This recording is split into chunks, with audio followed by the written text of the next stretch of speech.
Welcome back to the channel. This is Trendy Storm and you are watching third part of What If Kid Naruto was the first wielder of Death Note. If you enjoyed this video, please like, share and subscribe to this channel. Now wasting no more time, let's start the story. I've had a follower ever since I departed from the Hokage monument. Unfortunately, I already know who it is.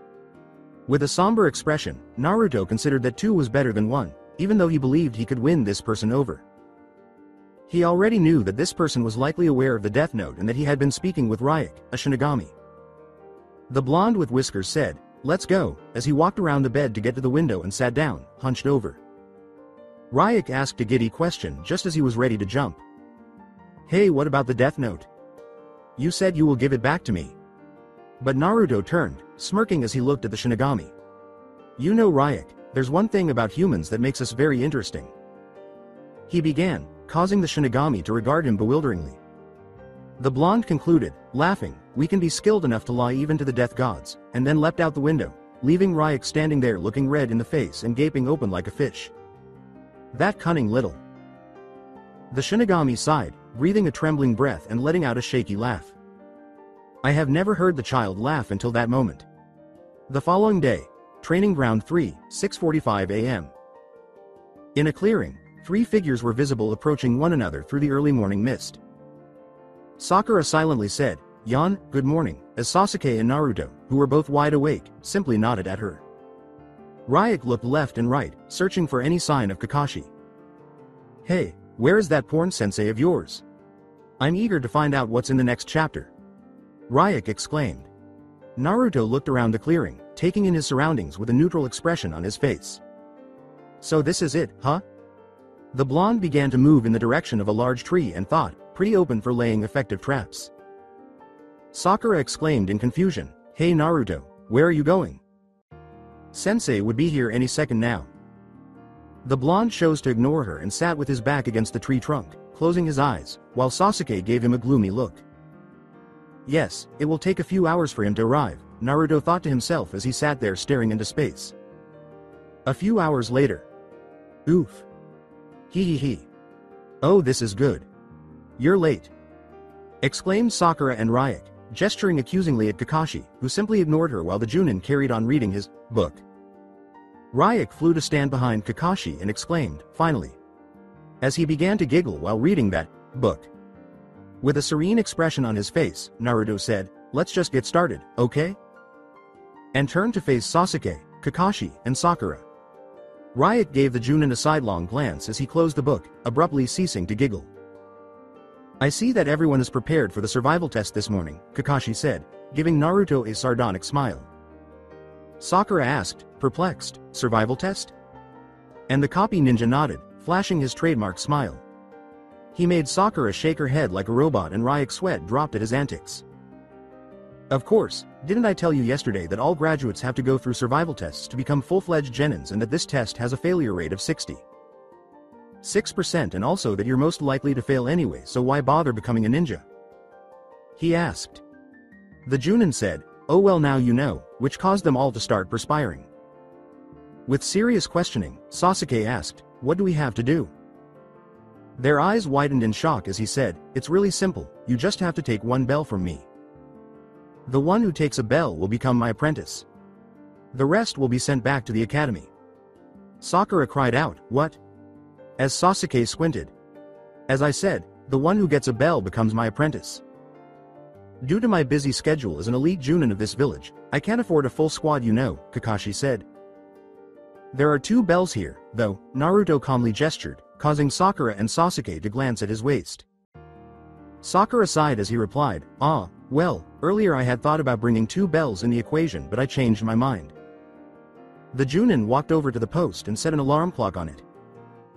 "Also, if you want a bell, you have to come at me with the intent to kill," he said, his expression serious this time.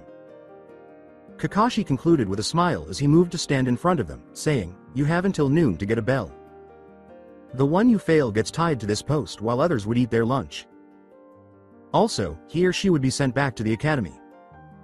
Sakura's expression was wide as she considered how she would undoubtedly be parted from her Sasuke-kun, in this. The only way out would be if Sasuke-kun and I both fail. But Sasuke-kun would never fail at this, she thought nervously as the Uchiha clenched his fists and displayed a confident expression. Ryuk said, "Well kid, looks like you're in a tight spot here," and Naruto smiled slightly. "Man, Nara really is a genius. I'm impressed." The blonde sighed lightly to himself, thinking, he sure knows how to play his cards all right. "Okay, you three, get ready." "One," Kakashi said, and at that moment, Sakura and Sasuke stood watch, while Naruto remained motionless and had a neutral expression on his face. The Junin yelled, "2.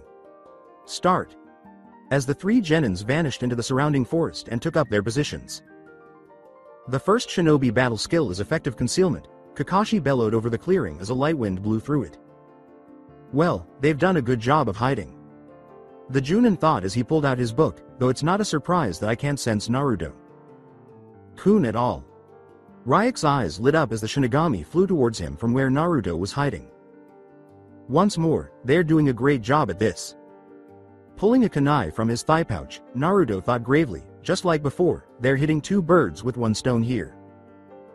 Since I'm the most desperate person here, they're daring me to control someone and get the bell to pass the academy while the three of us fight for the same bell. They've purposefully made things easier for me in this case, which, in reality, I am, so that I can use the death note to pass myself. They are aware that I will almost certainly take control of Sakura if I use the death note.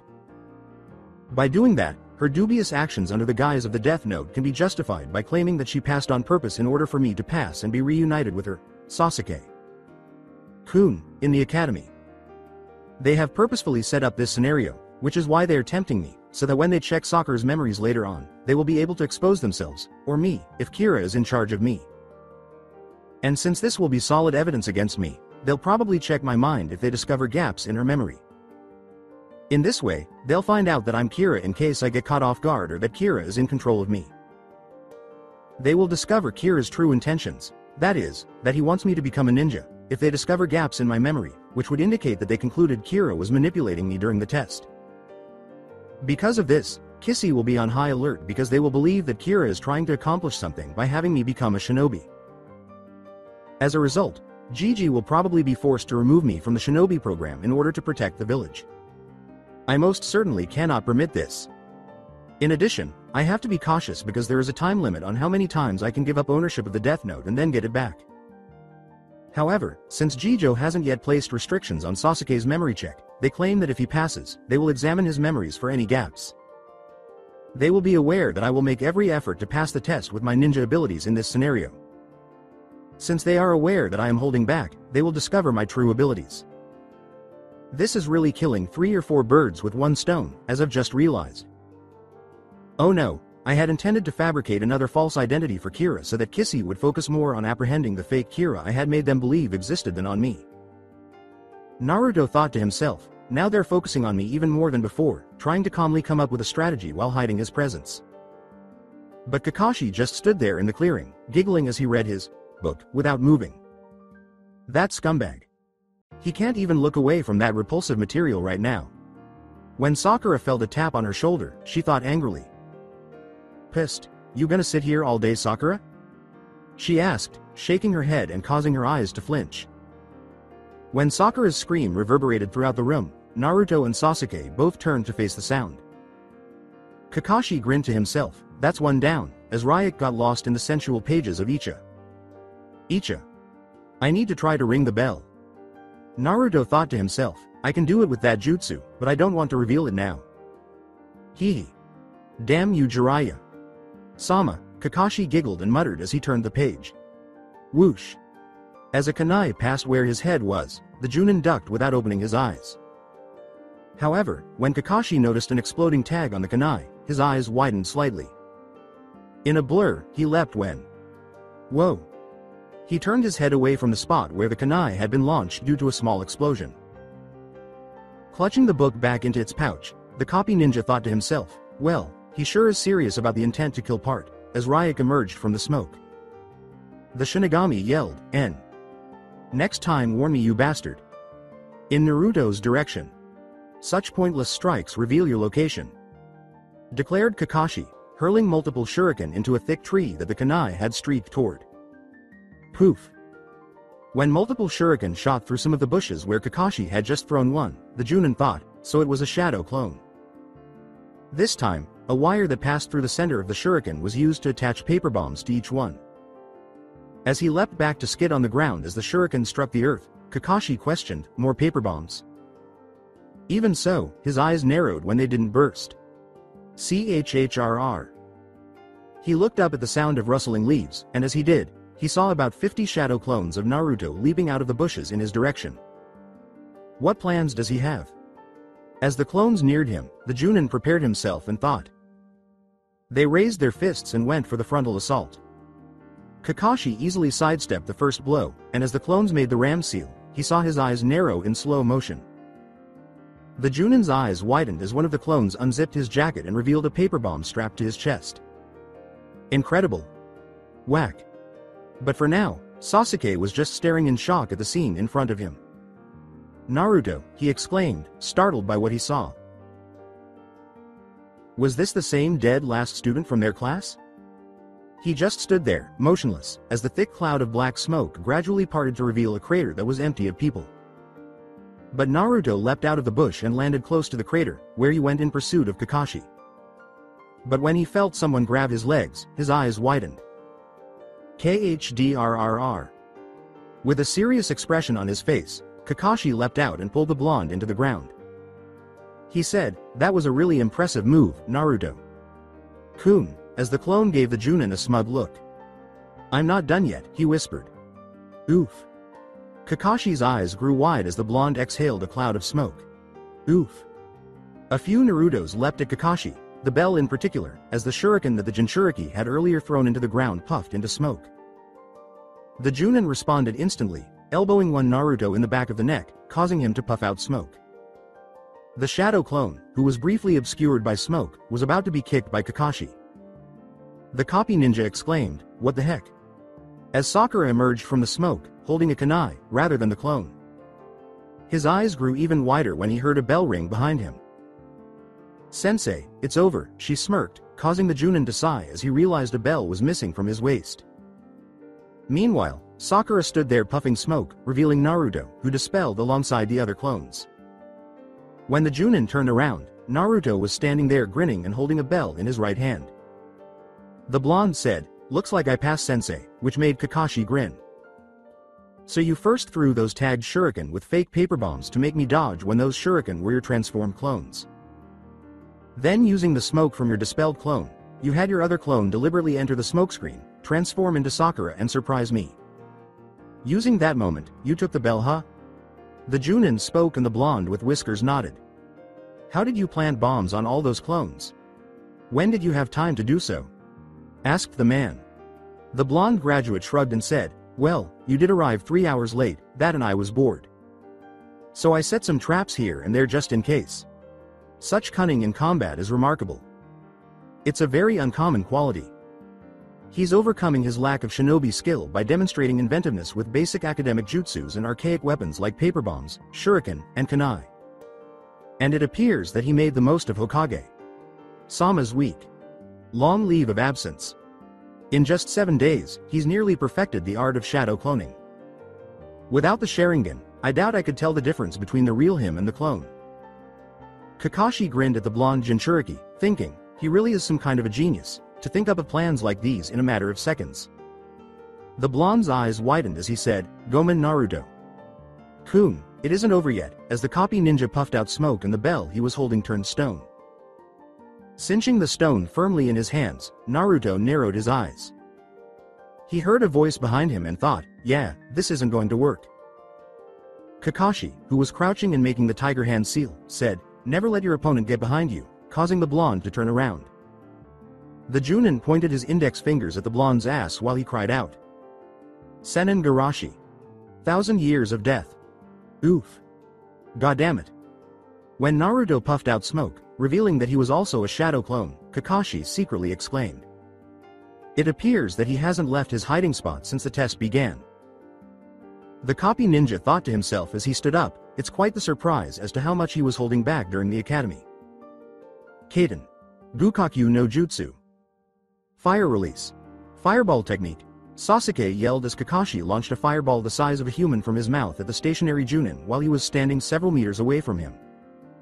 It's as pointless as I thought to fight against Ni-san.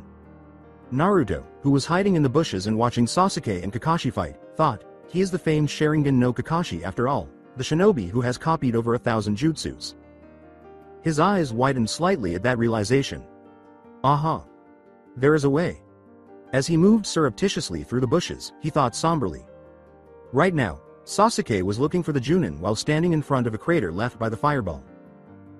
The Uchiha leapt abruptly, dodging two hands that had suddenly emerged from the ground just in time as his eyes widened with realization. Kakashi heard Sakura yell and said, "Niece, just witnessed this technique once and you were able to dodge it."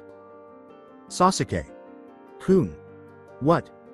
Seeing several shurikens sail towards an unsuspecting Sasuke made his blood run cold. Kakashi tackled the Uchiha and vanished from Sasuke's view, removing all limitations on his speed and allowing him to avoid those shuriken. Oof. When a pebble that was lying on the ground close to them puffed into smoke and revealed Naruto, Kakashi's eyes widened. Thud. The two fell to the ground, and when the Junin looked up, he saw Naruto standing there, staring at Sakura with a bell in his right hand. Sakura came running towards them as Kakashi and Sasuke stood up and narrowed their eyes. Sasuke-kun. Are you? Kakashi questioned in a firm voice, why did you attack Sasuke? As the Uchiha fixed the pink-haired graduate with icy gaze, Sakura cried out in a shaken voice, I don't know, I didn't want to. It's like my body moved on its own. I swear I didn't meant to harm you, Sasuke-kun. Naruto remained silent and continued to stare at Sakura. Ryuk inquired, hey, is this your work? From above. It appears that he was watching the battles from above. But Naruto disregarded him. Is Kira at work again? Perhaps he tricked Sakura into throwing a kunai at Sasuke, surprising us both and allowing me to save him, thus providing Naruto-kun with an opening to exploit the situation. Alternatively, Sakura might have intentionally thrown the shuriken to allow Naruto to pass because she was infatuated with Sasuke. In any case, we'll need to examine Sakura's recollections at this point, the Junin mused to himself. He muttered, well, it seems Naruto here has passed the test, which caused Sasuke to clench his fists and grind his teeth. Sakura was forced to lower her head as he growled and pointed a finger at her, saying, it's not my fault that she interfered. Neither it's my fault that you were unaware of your surroundings, the Junin said in a calm voice, which caused the Uchiha to clench his teeth.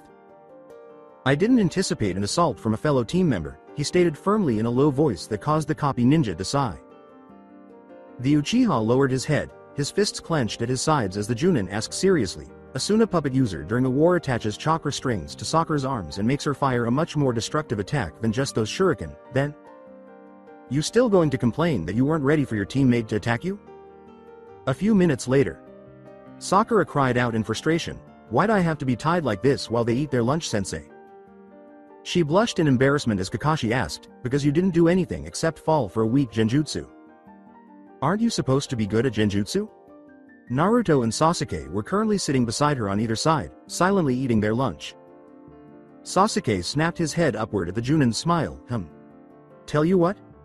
You three seem to be pretty interesting ones, so how about we retake this test to give you all three another chance? Naruto maintained his head lowered and his chopsticks clenched tightly, a calm expression on his face. Really? Sakura inquired hopeful, and Sasuke nodded to the Junin as he turned to face a silently consuming Naruto. The copy ninja questioned, what about you, Naruto? I was expecting an outburst from you over this. The whiskered blonde lowered his head in response. That's the way you want to play, then? It appears that Kissy prepared this ahead of time in case I failed. They are aware of my intense desire to pass this exam, so they can expect a response from me if I retake it. Naruto thought to himself, well, tough luck Shikaku, I was a born actor, as Sakura and Sasuke watched him expectantly, waiting for him to snap. Kakashi opened his eye and the blonde said, it's not fair to me. As he kept eating, he whispered, but it wasn't fair to Sasuke either, which caused Sakura to bow her head in shame and the Uchiha's eyes to widen. Naruto-kun, you've matured so quickly. Your parents would be proud, the silver-haired Junin thought, grinning. Well, that's definitely a surprise coming from you, Naruto, Kakashi said, grinning as he raised his head to give the Junin a brief look. He said, a lot of things in my life weren't and still aren't fair, so I'm pretty used to it, as the copy ninja's smile vanished in an instant, leaving Sakura with a perplexed expression and Sasuke with a somber expression. Then the blonde with whiskers resumed eating. His next words, who said the world of shinobi was a fair place anyway, startled Sakura with his maturity. Ryuk laughed and said, rubbing it in their faces, huh kid? With his box already half empty and Sasuke having barely eaten it because he had been brooding, Naruto said, I'm confused about one thing though. Why are you allowing us to eat lunch if you're retaking the test? And second, why are these lunchboxes so small? They seem to be packed for 6-year-old kids. But Kakashi gave the blonde a playful smile. Well, I think you'll perform better after getting your stomachs filled. As to why the lunchboxes are small, you see, I was walking on the road of life when I saw these kids playing with each. So Ryuk began to perspire as Naruto abruptly interrupted the Junin, asking, and you think Sakura will perform better with an empty stomach? The Junin simply smiled. His breathing caught as he realized what the Junin was getting at. Naruto said, well, that just depends on you guys. You're a team after all. Teammates support each other, right? As Sasuke carried on eating his lunch. With his signature, smile, the silver-haired Junin said, I have a quick errand to run, so I'll be back in a few minutes. Be ready for the test when I get back, before disappearing in a puff of smoke. A light breeze continued to rustle the trio's hair and clothes as silence descended upon the room. Grrrrnn. Sakura's stomach rumbled loudly and she coughed loudly to hide the blush of embarrassment that covered her face. In between coughing fits, the pink-haired woman said, I think I'm a bit sick now, trying to convince them that it was her stomach rather than her cough. Ryuk started to perspire while Sasuke rolled his eyes at the pitiful justification and ate silently. The shinigami sighed to himself, asking no one in particular, are we seriously supposed to believe that? That, or I'm acclimated to Naruto's cerebral aura, he thought to himself, then looked up to see the blonde staring ahead with somewhat widened eyes. Naruto was eating slowly and frowning when the shinigami spoke, shaking him out of his daze. Hey, you okay? You're not eating. You should finish before porn. Sensei gets back, the shinigami said. How could I miss something so simple? With a tight grip on the chopsticks, he thought angrily. A single bell, trainee, little lunchboxes, it was all a fucking performance. I was so focused on figuring out KISSI's scheme and somehow making it through the test that I totally forgot about its ulterior motive. He thought to himself, inhaling deeply to calm himself. It's just so damn clear. He is evaluating our cooperation. He told himself in his head, I was doubtful about why he brought 2 bells when only one was needed because he could have thrown the other one, recalling precisely what Kakashi had said at the beginning of the survival test. It's simple really, you just have to take 1 bell from me. The one who takes a bell will become my apprentice. The rest will be sent back to the academy. As I said, the one who gets a bell becomes my apprentice. Due to my busy schedule as an elite Junin of this village, I can't afford a full squad, you know. You have until noon to get a bell. The one who fails gets tied to this post while others would eat their lunch. Also, he or she would be sent back to the academy. Also, if you want a bell, you have to come at me with the intent to kill. He never said clearly that there would be just one of us who passed. He simply hinted at it, giving the impression that there was just 1 bell in this test and that the person who received it would pass. He begins by declaring that the person who answers a bell will become an apprentice. The fact that there are 2 bells, despite his suggestion that only 1 bell matters, does not imply that we, the 2 of us, will become his apprentices simply because the first person to obtain a bell will do so. Recalling Kakashi's response to Sasuke's query from yesterday, the blonde thought, he then says that due to his Junin status, he can't afford a full squad. The answer is pretty obvious, Sensei. The mission is more important than. Actually, how many members does the squad contain anyway? 3, of course. The way he had responded, it seemed like a given that a squad needs 3 people in addition to a Junin sensei because Genins wouldn't be assigned to an A rank mission. It follows that a squad must consist of 3 members, substituting the Junin sensei for a Genin squad. Returning to the matter at hand, he claimed he couldn't afford a complete squad, but an incomplete squad can also consist of 2 players rather than 1. He continued by saying that others would eat their lunch while one who misses the bell would be tied to the post. Initially, I believed that both the deceased candidate and he himself were included in this category of others, but now I am positive that he was referring to the two deceased candidates. If I had just listened closely, I could have easily noticed that the two bells were always below the equation. However, because I was so focused on KISSI's plan and we were both nervous about the test, it is nearly impossible to pick up on such small cues. Shikaku must have purposefully left the clues so vague so that not even Kira could decipher them. Ultimately, I wouldn't have taken the chance with Sakura and I wouldn't have reacted the way they did if I had figured out the significance of the two bells. This also enables San to claim afterwards that he had been hinting all along and that we were the ones who were unable to look underneath the underneath, attributing our inability to do so to our own shinobi awareness. Naruto slowly stood up with his half-full lunchbox, remembering what Kakashi had said a minute earlier. And now that their motive is fulfilled considering Sakura did something extremely suspicious which was in my favor, San now gave me a much more noticeable hint for passing the test, he thought to himself.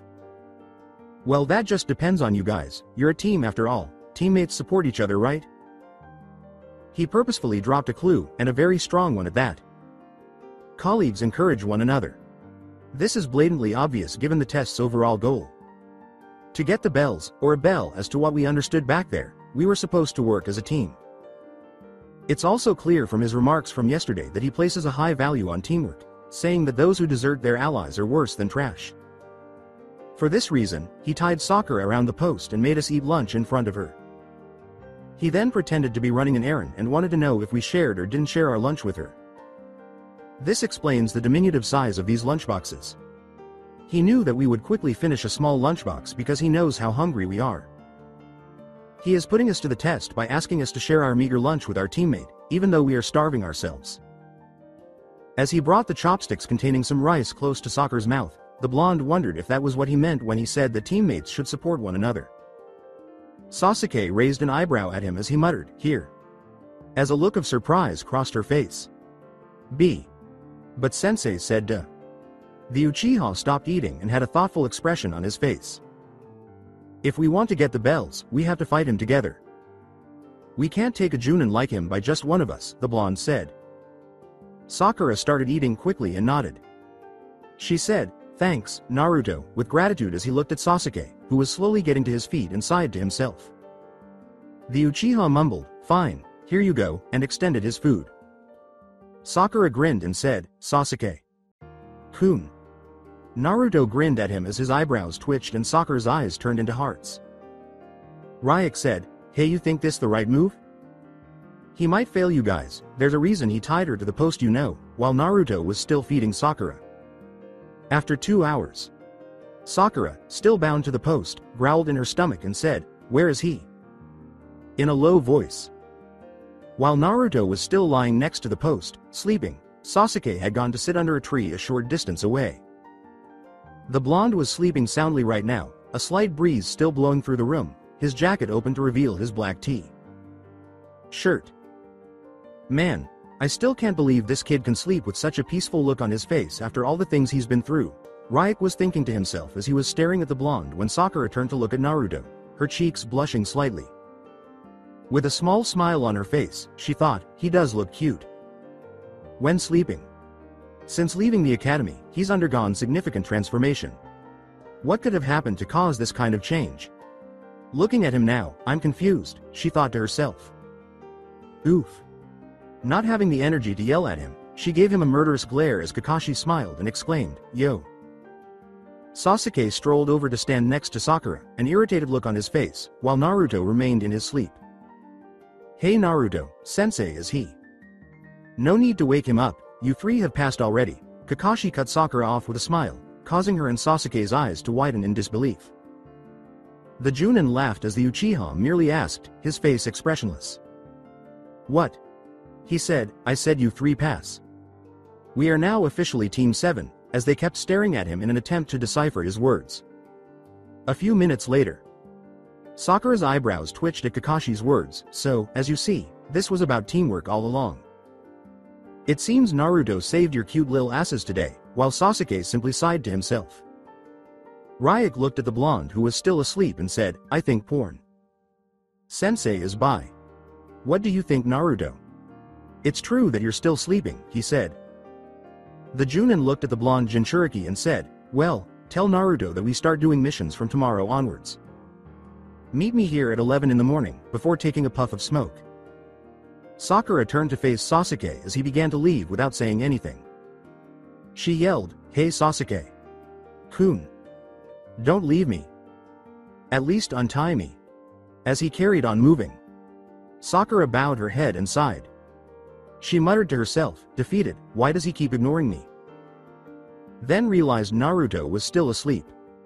The blonde's eyes crinkled slightly as she called out to him, hey Naruto. Naruto, trying to wake him up. His eyes rubbed and he sat up languidly, his lids slowly fluttered open. Cute, Sakura thought to herself as the fair-haired blonde got to his feet. He yawned and asked, where's Sasuke? Causing her to blink. He nodded as he moved around her, freeing her from the ropes. Oh, hey, we passed. Sensei had just come to tell us that. And Sasuke-kun just left now, she replied. Sakura spread her arms wide and sighed with relief.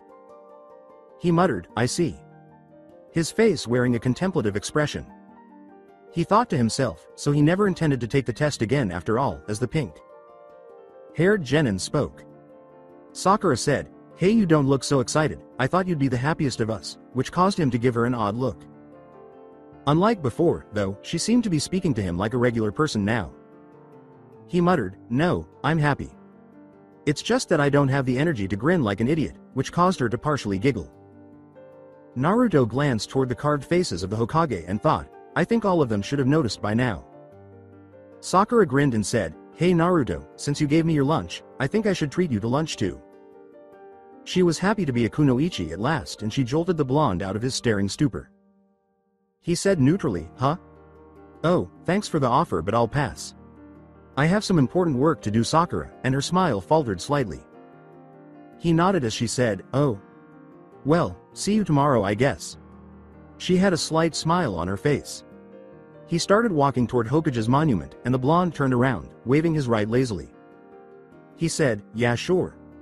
See you later, with Ryuk circling him. Konoha. Streets beside the monument of the Hokage. At the moment, practically everyone was fixated on the well-known Konohagakure no Sato monument. I can't believe it. This is the beginning of a new era. Kira. I told you. No one can get away from him. He's everywhere, watching us. The guardian of Konoha. The hell? He has insulted our beloved Yondaime. Who does he think he is? Hey, be quiet. If he's really watching us, he may kill you if you say things like that. Conversations, shouts, whispers, forecasts, the people of Konoha were nervous. Parents did not want their children to witness this act of brutality, so they had the children brought to their homes and locked in their rooms.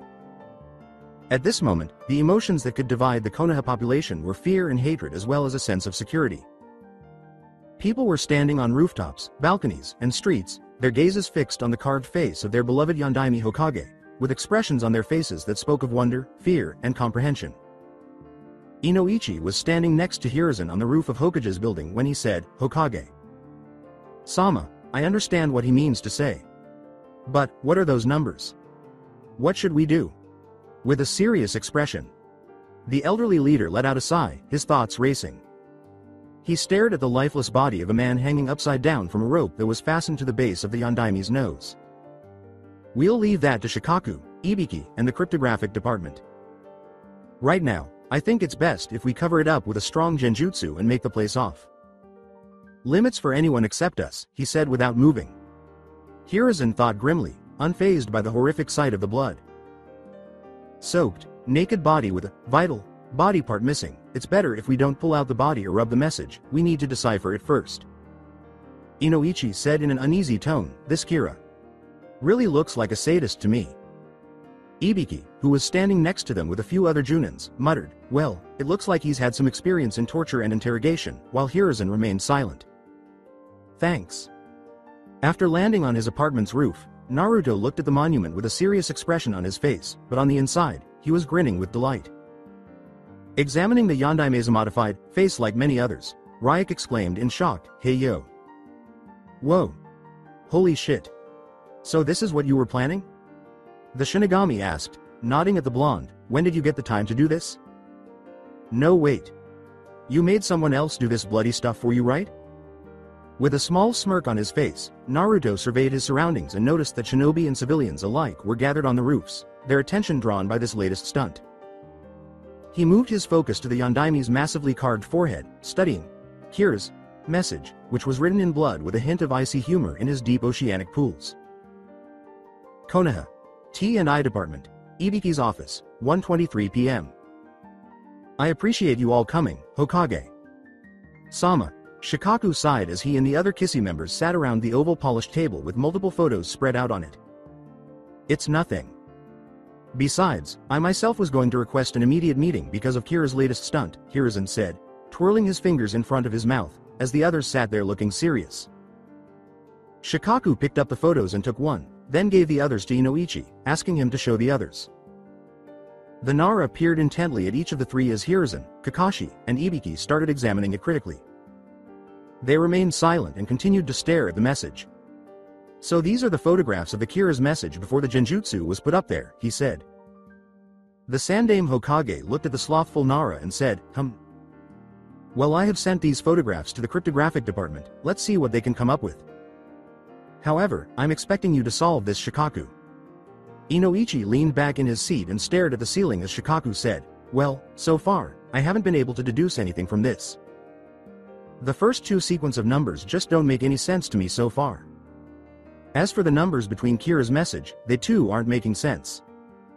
At least the way I'm interpreting them. Ibiki placed his elbows on the table and he asked, thoughtfully, Are you sure this isn't just one of his games? Very much possible. It could be that Kira wants us to concentrate on this message when he might be planning something big. This tactic was pretty common during the Third Great Shinobi War, the expert in interrogation stated. Inoichi nodded as Ibiki turned to face the silent Junin. I think we should leave this message to the cryptographic department for the time being. We should just concentrate on Naruto. Kun and Uchiha Sasuke for now, Sarutobi said. Making the copy ninja sai, Ibiki asked, So Kakashi, what happened today? Well, nah. Don't Kakashi, Shikaku interrupted, causing everyone to turn to stare at him bewildered. The Nara sighed as Hiruzen asked, What's wrong, Shikaku? With an irate expression on his face as realization quickly returned to their faces, he asked, Have you all forgotten about the precautions we have been taking on a daily basis? Inoichi just rubbed his temples and sighed wearily. Kira could be controlling any one of us right now? And we don't have Kusho here to check Inoichi's mind first to see if he's being controlled. So it's better that we listen to Kakashi tomorrow morning, the group nodded. Ibiki looked grimly at them and said, Who knows, maybe Kira pulled this stunt just so he could have us assemble in this emergency meeting. Maybe he's expecting us to forget all precautions in haste and let him know vital parts of our investigation? Which made them agree with him. Yes, that's a definite possibility. This Kira has been playing with our minds since the beginning. It's clear that he's a master of mind games. I think he just wants to fuck our minds just so we that lose our concentration, the Yamanaka said with a hint of annoyance. Well, I want all of you think over Kira's message and tell me what each of you think. Unless the decoding of this message is random, I doubt that the cryptographic department will be able to solve it. We are the ones who currently know Kira the best in this village, we have the most probability of deciphering this message. Just think over this, these numbers can be anything. Dates of his killings, time, longitudinal or latitudinal locations, dates of birth of his upcoming victims, maybe he's deliberately giving us hints of his future killings. He's been playing with us after all, he said with a yawn escaping his lips as the other in their grasp. Training Ground 44, Konoha, 10 p.m. KHDRRR. Naruto thought to himself, panting, shit. Still not legible. As he stared at the piece of paper in his hands, perspiration streaming down the side of his face. Ryuk, hovering above the mustachioed blonde, asked angrily, Hey, I've been asking you for an hour now, what are you trying to do with the paper and this needle? Breathing deeply, Naruto opened his eyes slowly and looked at the dried blood on the senbon in his right hand. He threw it, pulled out another senbon, and sliced it into his palm, smearing blood all over it. Once more. Abruptly, he shot forward, a determined expression on his face as he raced full speed towards a big tree. Dust started to follow him as the blonde picked up more speed. He applied chakra under his feet and started running along the trunk of the tree. Try was the word he wrote on the paper with the blood. Coded Senbon, as he lifted his right hand to bring it closer to his eyes. His hand was mostly writing on the paper due to his adrenaline. Pumping motion, and the blonde's eyes narrowed as soon as a frustrated expression took the place of the intense concentration on his face. Naruto leapt back and flipped backwards in midair to land on his feet, using the trunk as a springboard. The blonde, wiping perspiration from his brow and staring at the barely discernible red lines on the paper, was panting lightly. He clenched his fists and muttered, "Damn it," as Ryuk landed in front of him. The shinigami made a playful remark, giving the blonde a glare. "You keep cursing to yourself. Now will you tell me what you're trying to do at which you're so gloriously failing right now?" The shinigami asked. With a sigh that escaped his lips, the blonde let his arms drop to his sides. He answered, "I'm trying to write while running," causing the shinigami to start to perspire. He made Naruto nod as he crumbled the blood-soaked paper in his right fist, clenching it. "That's it? That's what you've been trying for the past hour? Trying to write while running?" he asked. With a frustrated sigh, the blonde uncurled his fist and dropped the paper onto the grass. He raised his right hand and felt through the bangs on his forehead with his fingers. With an angry expression on his face, the blonde yelled, "Yeah, it's not easy as it sounds, damn it," and jerked his left arm to throw the senbon. "Whoa, easy there, kid. Why are you getting so hyped up over such a small thing? You're always so calm and patient, and now you're this frustrated. It's kinda weird, you know, even for me," Ryuk said as he sighed. His words caused the shinigami's eyes to widen. "You're not getting it, I need to learn this. I'm a ninja now, no enemy of mine is just going to sit and let me write his name on the death note," he said. He gave a Jinchuriki nod and said, "I see. So that's why you're practicing to write recognizable letters on the paper." The blonde stopped as he sat down cross-legged and stared thoughtfully at the grass.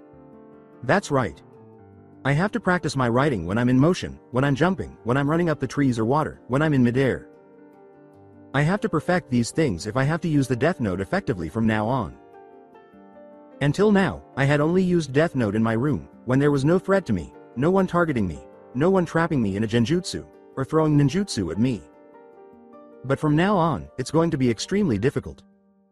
I won't be able to stand still in the middle of a battle just to write someone's name. Even my own teammates will get suspicious. And damn, it's near impossible to write someone's name accurately in such a way that the death note clearly recognizes every letter of it. And imagine a scenario where I'm forced to write the conditions for my enemy's death. I'm totally doomed there," Naruto said while grabbing a grass strand with a scowl on his face. "And I guess it's even more difficult to imagine that person's face, focus on your chakra in some cases, dodging their attacks, and then write their names on the death note's page at the same time. And in case someone fires a fire attack, even that page of death note has a chance of being burned. You totally have the work cut out for you, don't you?" Ryuk said with a Jinchuriki nod. He muttered, "Yeah, it's like looking right and left at the same time," as his hands, which had been playing with the grass, suddenly stopped. Shaking his head, Naruto palmed his forehead. He sighed, thinking, really, the solution is just so simple, finding it hard to believe he had missed something so obvious.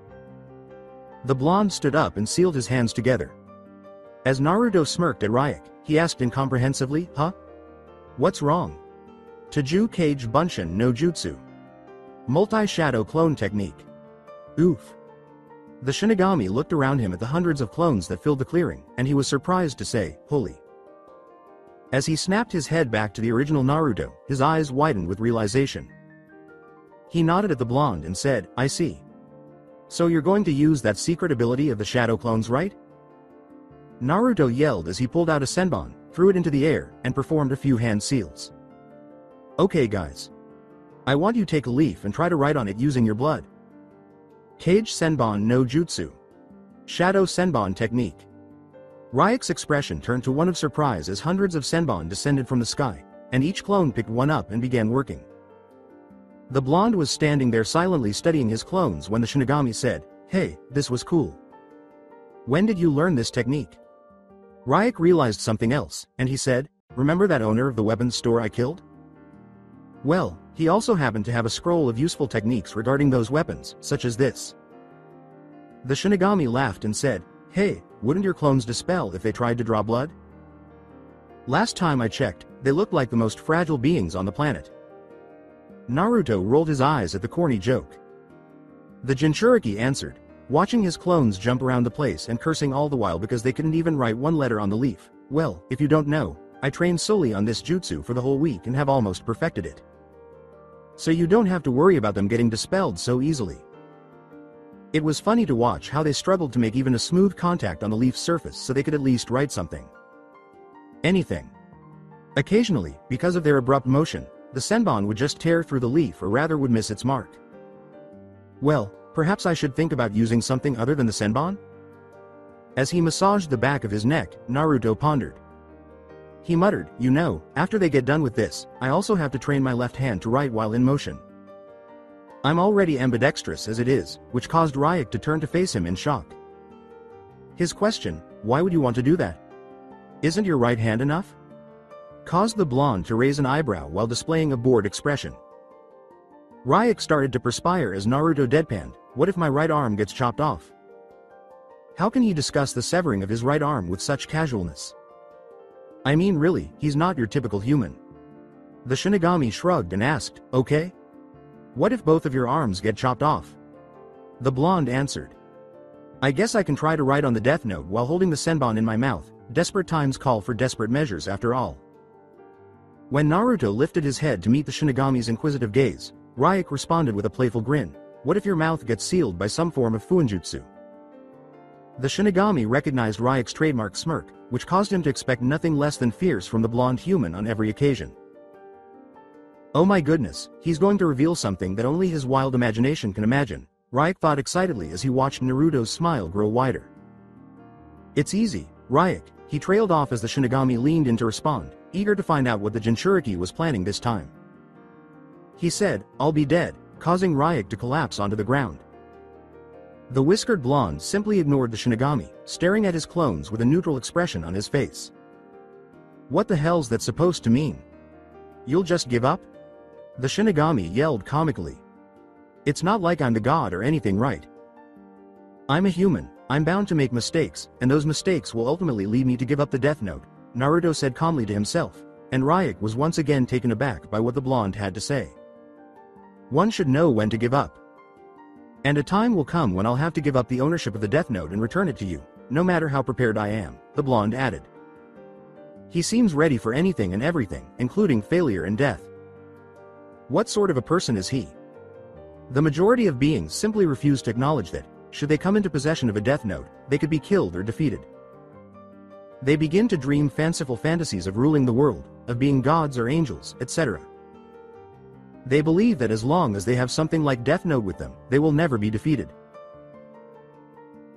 And here's this guy who believes that he might eventually lose, despite having the Death Note and unparalleled intelligence. To elicit a response from the mustachioed blonde, who merely laughed to himself with that characteristic hollow laugh, the shinigami asked, "So you're ready for the day when you get defeated? Or is that you're waiting for it with open arms?" Naruto responded, "Nope, I'm pretty confident that the way I'm going right now, the chances of me being defeated are very slim," which confused Ryuk and caused him to scratch the back of his head. This guy was really just making him run in circles. "But you just said that you were." "If I'm mentally prepared for it, I'll give my best then. As long as I keep thinking that there's a possibility of me being defeated, even with the Death Note, I'll be mentally prepared, I'll take precautions to the best of my ability. And I won't make mistakes. That's the only way I can transcend the boundaries of a human's limitations, of my limitations." This was something new. However, everything about Naruto was peculiar, unanticipated, utterly unpredictable, and out of order. "I guess that's good for you. Whatever you're doing, that is," Ryuk sighed. Despite his best efforts, he was unable to keep up with his 12-year-old human. But Naruto gave the shinigami a small smile and turned to face him, his eyes amused. He asked, causing the shinigami to stiffen. I was rather expecting you to have a disappointed look in your eyes. What? No longer want your death note back?" Ryuk pointed an index finger at Naruto, who simply chuckled to himself and shook his head at the shinigami's antics. "Oh. Of course I want my notebook back. And you better give it to me soon or you're gonna be sorry, you little punk. Ryuk yelled. The death god laughed, looking at the blonde and observing that this was not a hollow laugh, but rather one that was full of laughter, mischief, and amusement. It appears that some of his childlike traits are still present beneath this mature exterior. Nonetheless, it's a comfort that he hasn't succumbed entirely to the dark side. Though deeply impressed by the blonde human who stared at his running clones, Ryuk thought, even so, it's impressive that he has been able to keep a clear conscience, that he has clearly drawn the line of what is wrong and what is right. Even the Death Note has not been able to shake him. Since Shikaku is the main thorn in the Gaki's side, he could have killed him at the beginning if he had wanted to. No, he didn't murder that man. He has persisted in focusing solely on criminals, abiding by his morals and maintaining a lucid approach to his convictions. An ordinary person would have been strongly inclined to simply murder the Kissy members in order to solve the issue. Even for a shinigami, the temptation to have something like Death Note by your side, knowing that it could kill your enemies in less than a minute without you having to sacrifice anything else, is too strong to resist. And here is a person with a will as strong as steel. He refused to use the Death Note, even after that Shikaku guy had gotten the better of the Gaki. Truly, this human being. The next day, Konoha, at 8:07 a.m., T&I Department. Ibiki's office, with Kissy. I really don't like doing this, Inoichi sighed as he stood in front of Sakura, who was sitting on a chair and unconscious, with Kakashi holding her. With a somber expression, Hiruzen said, Me too, Inoichi, but for the safety of the village, we have to do this, as he stood behind Inoichi with Shikaku and Ibiki standing next to him. With a nod from the Yamanaka, Kakashi said, Don't worry, I too don't like invading other people's privacy, but it's important if we are to catch Kira, before placing his hands on the unconscious Genin's head and starting to go through her memories from the day before. With a somewhat tense expression on his face, Shikaku rubbed the back of his head and pursed his lips thinly. Kakashi also regarded Naruto with suspicion, knowing that this might cause them to change their minds. Hiruzen and Ibiki maintained a composed demeanor, ready for any situation. Inoichi lifted his hand and opened his weary eyes, letting out a breath. He said, I don't understand this, but she doesn't have any blanks at all, which caused Shikaku to inhale deeply and Hiruzen and Kakashi to sigh inwardly. However, the copy ninja's expression soon became confused. He asked, causing them to turn to face him, but then, if Sakura wasn't being controlled by Kira, does this mean that she threw the kunai at Sasuke of her own will? The Nara said, oddly unsurprised by the unanticipated course of events, yes, it doesn't make any sense. I planned on using that to deliberately tempt Kira into controlling Sakura, because I knew for sure that an academy student like Haruno Sakura wouldn't have the guts to throw a kunai at the love of her life. Now though, it seems it has backfired on us. Ibiki said, You don't seem much surprised to me, Shikaku, which caused him to nod. Well, it's because it would have been really strange of Kira if he had controlled Sakura so directly? I mean, Kakashi could easily suspect that Sakura was being controlled. I was expecting a subtle move from him, something which would have been extremely difficult for us to notice. But this was too direct, so I was suspecting that this wasn't Kira's work. But I guess Haruno Sakura's behind this. It looks like she really couldn't bear the thought of being separated from her crush, he said, his expression serious. As they fixed their gaze on the masked Junin, they became aware of this. And about Naruto. Kun's abilities, he really is a strategic genius when it comes to the battlefield. He did not show any flashy techniques, like we were expecting, instead it was sheer cunning and cleverness of his which made me sweat, they said. Inoichi asked, causing him to sigh, what did he use against you anyway? He only used basic ninja tools like kunai, shuriken, paper bombs, transformation technique, and shadow clones, he muttered, appearing slightly embarrassed as other people's eyes widened in shock. That's all. And he made you struggle? Ibiki questioned incredulously, unable to get past this. Even though they knew the child was holding back, did he really use those fundamentals to work up a sweat against an experienced Junin like Kakashi? I see, it seems his intelligence is not limited to shogi, I guess. He really was holding back even during the academy, the master murmured. It's not that he was really fast or strong, it's the nature of his attacks. They were completely random, totally unpredictable. He had no pattern to them whatsoever. One time he barges you with hundreds of shadow clones, and another when it seems you're fighting the real one, it comes out as a clone. It's really hard to believe, but he has almost completely mastered the shadow clone technique to such a degree that even my Sharingan will have trouble recognizing the real one, Kakashi explained while their eyes widened in disbelief. Inoichi trailed and sighed in realization, but it has only been a week since he learned that forbidden jutsu. How could he have mastered it in such a short amount of time and less? Until he is aware of the jutsu's secret and has fully utilized it, Shikaku concluded gravely, causing Ibiki to nod. Well, it seems we have quite the talented shinobi here, don't we? Maybe that's the reason that Kira has chosen Naruto to do all his dirty work? Hiruzen said as Inoichi nodded. That's a definite possibility. So far, Naruto has done nothing but impressed us, not only with his intelligence but also with his skills in determining a strategy on the spot. Very few shinobi have that quality among the elemental nations, the Yamanaka pondered.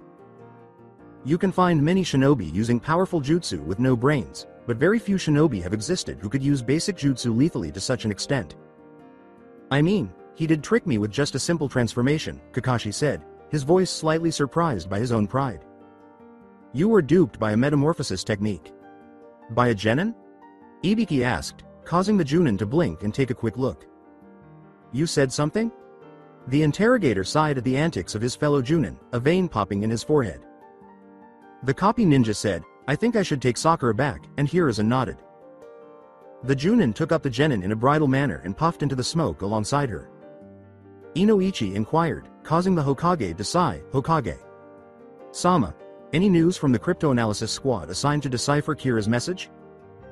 Well, they have been working on the message since yesterday, but nothing that relates to Kira could be found on it. It's difficult cause they don't even know what to look for. I think it's best that we first tell them of everything we know about Kira, he suggested while shrugging. That would just mean more work. We will have to check their memories too now, the Nara said, sighing as Inoichi's face went white.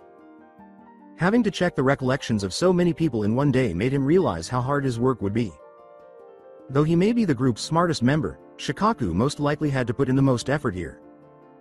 Konoha. Kira Cryptoanalysis Squad, 8:43 a.m. Cryptographic Department. The cylindrical shaped Konoha Cryptographic Department building was located next to the library. The building's age was evident from the cracks and faded brown paint on the walls, which were easily noticeable from the outside. On the frontal edge of the roof, a large extension of Konoha's symbol crowned it, and a small carving of Nidaim's head was located beneath it. Not to mention that there were shinobi walking around, talking to each other with documents in their hands, which gave the building a professional touch once you entered the premises. The eloquent look on his face seemed to give the atmosphere around the area. Oof. On the paved path, Hiruzen and other Kissy members materialized via Shunshin and are currently positioned in front of the guards. Shikaku was staring at the birds taking off from a tree branch with a bored expression on his face and a sigh trailing out of his mouth. The Nara muttered, I just wish I could be free like that, this is such a drag, causing Inoichi's eye to twitch. Despite having been his teammate for a long time, the drag comment still managed to irritate him. The Hokage was already making his way towards the two Yamanaka guards when the Yamanaka grabbed the Nara's collar and pulled his teammate along. Ibiki's gaze narrowed, though, as he noticed two cloaked Anbu standing next to them. They were both dressed in a short black jacket that covered their midriffs with red straps. This was a telltale sign that they were members of the all-too-recognizable Ne organization. Ibiki looked at the two shinobi who were standing, a slight frown on his face at the mere mention of the word, root. Hiruzen nodded as one of the guards said, halt. Sorry Hokage. Sama, but according to your own procedures, we have to check the minds of each of you to make sure that Kira isn't controlling any one of you at the moment. In return, Inoichi. Sama may check our memories and erase the ones we will see in your minds. Ibiki, though, watched the two motionless root members with caution. To be safe, Inoichi checked their memories after theirs had been examined and no evidence of blanks was discovered at that time. Ibiki, who was presently strolling down the hallway with Hiruzen, Shikaku, and Inoichi, questioned with a tight jaw, Hokage. Sama, may I ask as to why we are resorting to take help from the likes of Shimura Danzo? As they continued to move toward the room where the designated squad was working, Hiruzen maintained a straight expression. As you know Ibiki, even though officially disbanded, members of Root have no names, no personal data, no history, no emotions, nothing. They are probably the best fighters in the village we currently have against Kira. One of those two Root members is a Yamanaka, and I particularly requested that from Danzo so that he can constantly check the other two Yamanaka guards' memory without having to worry about himself being controlled by Kira.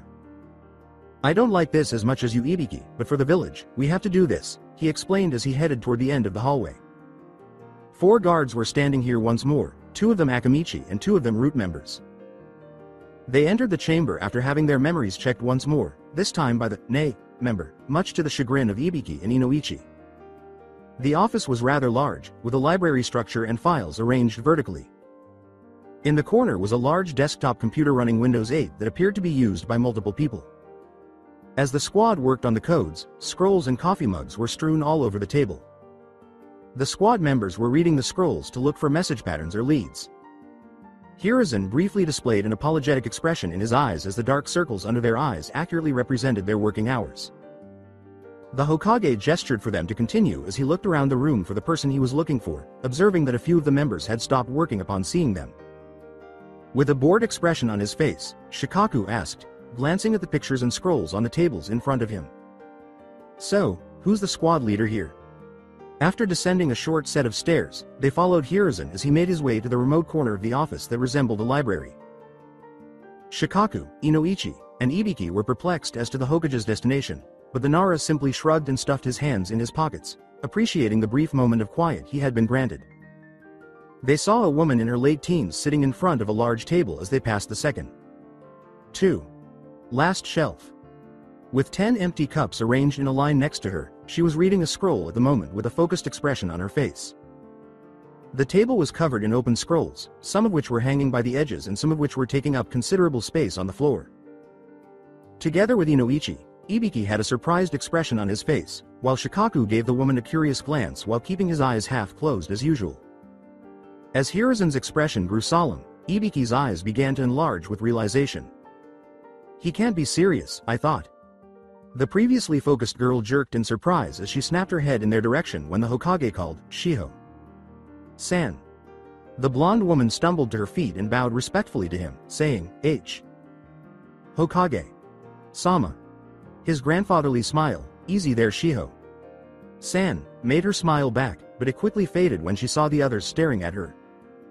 The Sandame Hokage nodded and said, I have to let Inoichi check your mind before I do any introductions. Her expression was serious. After all, she had already been informed of Kira's fundamental abilities. Inoichi checked her memory and said, she's clear, to which the blonde woman sighed inwardly with relief.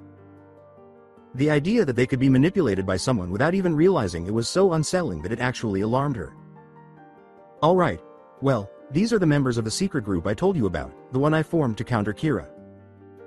As you probably already know, this is Nara Shikaku, Yamanaka Inoichi and Morino Ibiki, Sarutobi said with a bow of respect. The blonde teenager introduced herself and said, I'm Hisajima Shiho, leader of the cryptology team assigned to decipher Kira's message. It's nice to meet you, Nara. Sama, Yamanaka. Sama, Morino. Sama, as Ibiki and Inoichi remained silent. She? The team leader for cryptoanalysis? And the one that Kira was assigned? Shikaku looked at the slightly anxious teenager in front of him, a playful expression on his face. Her light blonde hair, in a loose ponytail with strands poking out here and there, was a testimony to her nighttime workouts.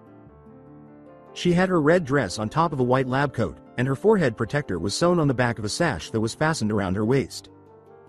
Her tinted glasses, which were completely obstructing her eyes, were the only discernible, or rather, singular, physical feature.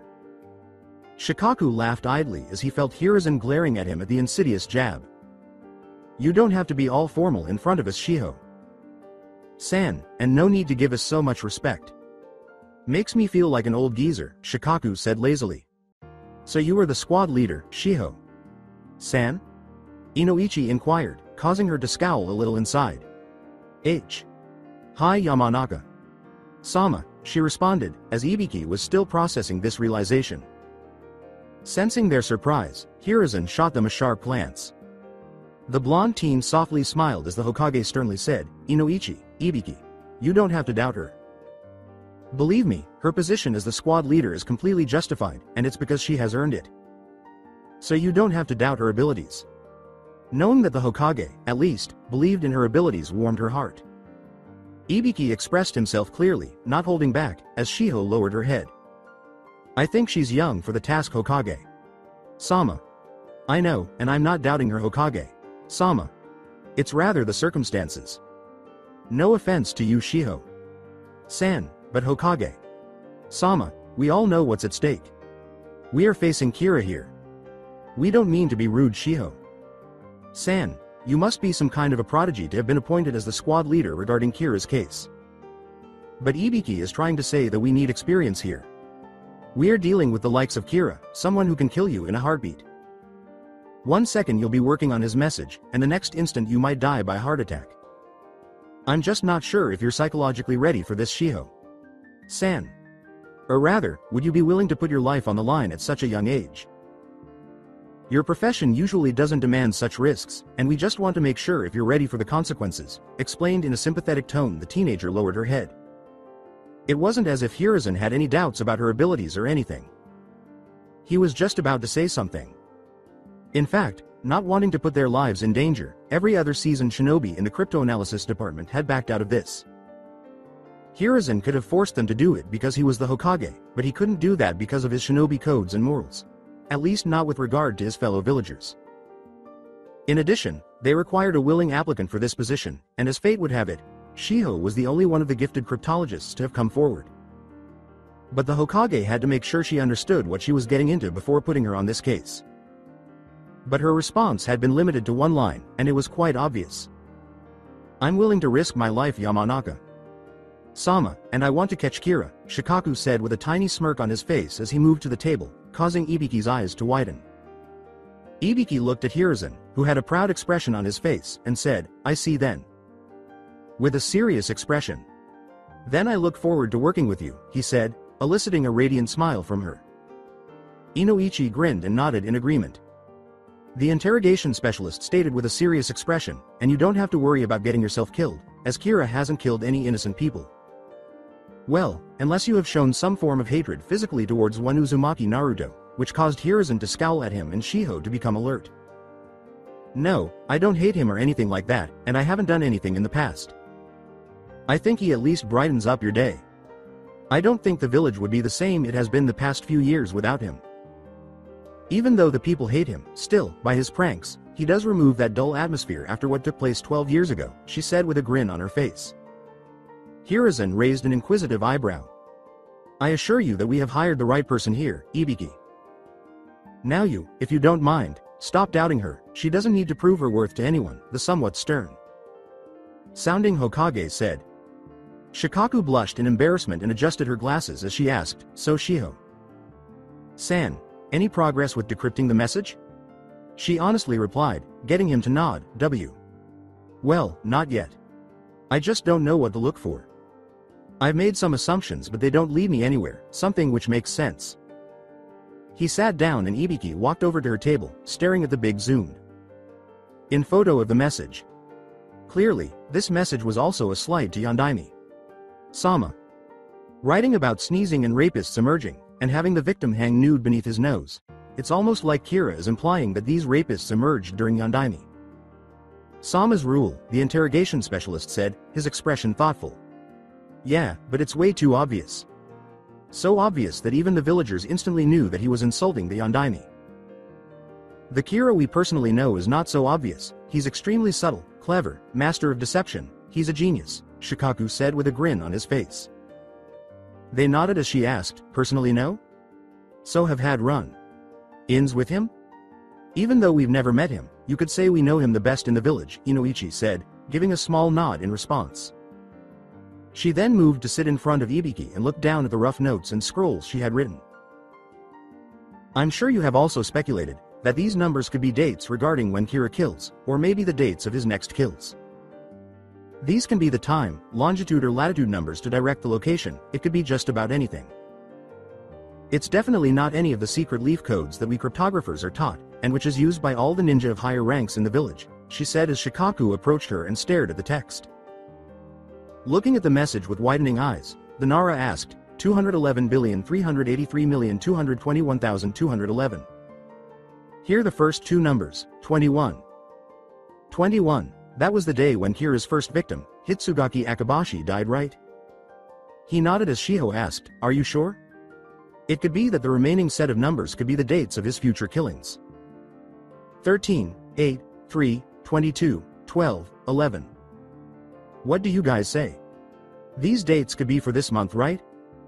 Today's 12th of November, meaning if we assume the dates are for this month, 8th and 3rd are no longer useful to us. Or it could be that these dates are for the next month. He kept going while the others remained quiet. And moving on to the next set of numbers, it could be the time of his killings. 4,300,621. It could be 4, 3, 6, 2, and 1. Or, to make more sense, we add 4 and 3 to form 7, which is our meeting time in the morning. It could be in the evening too. And then we add 6, 2 and 1, which gives 9, and is the starting time for the academy. Perhaps he is targeting academy teachers or students. In any case, the 9 could be in the night too. It's all just conjecture. The Nara merely let out a heavy sigh, while Shiho was quietly impressed since she had never seen Konoha's master strategic in action. But it does somehow make sense, you know, the 7 and 9 in the morning, which is our meeting time and the time when academy starts, Inoichi murmured. Shiho put her fingers on the precise numbers and said, also, there's this one thing I've figured, although it's still not complete. These numbers in between his message. 8, 1, 11, 8,910. A.N. You may want to refer to the message written at the top, if we apply these numbers to letters in the corresponding lines of, upon the fourth sneeze, for 8. Here, F, is the 8th letter, ignoring the spaces that is. Similarly, applying this to outswarm rapists like bees. For 1, we have O as the first letter. Then, 2. Shiho was furiously blushing when Inoichi stopped from laughing out loud.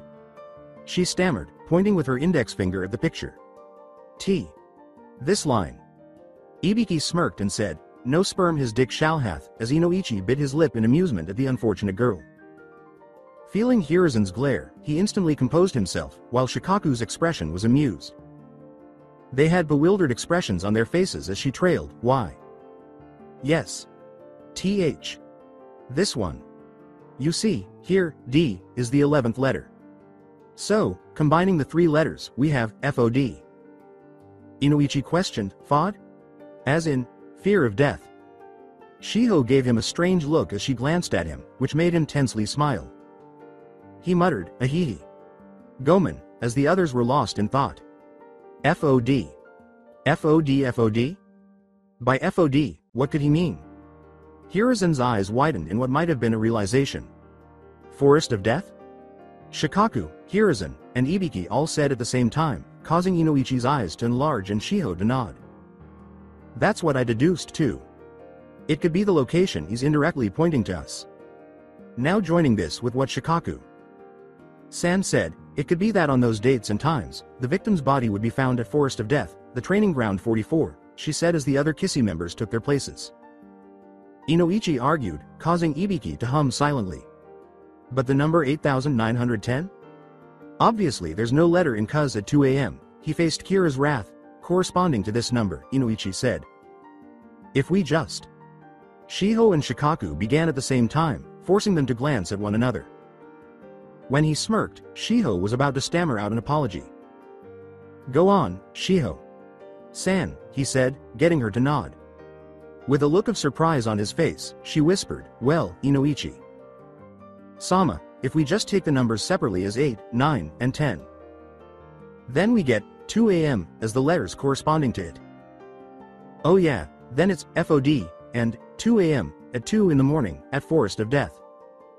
And going with the dates Shikaku just dug out, something's gonna happen? The Yamanaka responded with a shrug. Ibiki nodded, and Shikaku sighed in confusion, putting his chin in his palm and saying, I don't know. But isn't this way too easy? Ibiki gritted his teeth and said, you're right. This is way too easy, so easy that we figured it out in a matter of minutes, well, based on Shiho San's findings anyway. Kira isn't this stupid, or maybe he's just playing with us. Again? He detested being treated like puppets like that. Alright, Hokage. Sama, you might want to send some root members to Training Ground 44 at 2 a.m. at the dates according to the first line of his message.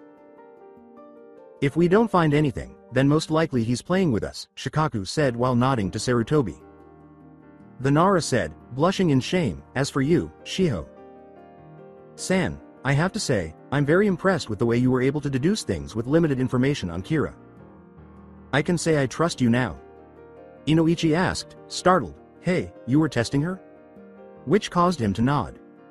Of course, I'd already deduced this much a while back. I just wanted to see if the cryptology squad could deduce this. I had to check their intelligence first of all.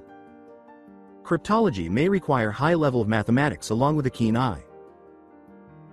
I may have been able to deduce this much, but somehow I feel that it's just a curtain for us. The real message is something else. It has to be something else. And I think only a dedicated cryptographer like Shiho-san can decipher this. However, to do this, she needs to know everything about Kira she can, so she at least knows where to start, he said with a blush. His expression was serious. She nodded gravely as he said, his expression grim. Okay, now that the trusting issues are gone, I'm going to tell you everything about Kira that we've investigated so far. Do know that it's an S rank secret and you're not to tell this to anyone else. Konoha. 2:01 a.m. Training Ground, Death Forest. As he hurried to the Training Ground 44 and began jumping through the rooftops at breakneck speeds, Ibiki wondered if anything had happened. Since he was already aware that Root Anbu was scheduled to station there at 1:30 a.m., he was just going to check things out. When he arrived, he saw several other Anbu and a Root member standing there. Ibiki asked, getting the Root member to nod. So, something happened? He said in a flat voice, follow me. Ibiki and a few other Anbu followed the name member because, let's face it, they weren't entirely sure they could trust the Root. They traveled for a few minutes before arriving at the heart of the forest, where many of the members were already there, securing a person. I'm telling you assholes to let me go or I'll rip your throats out.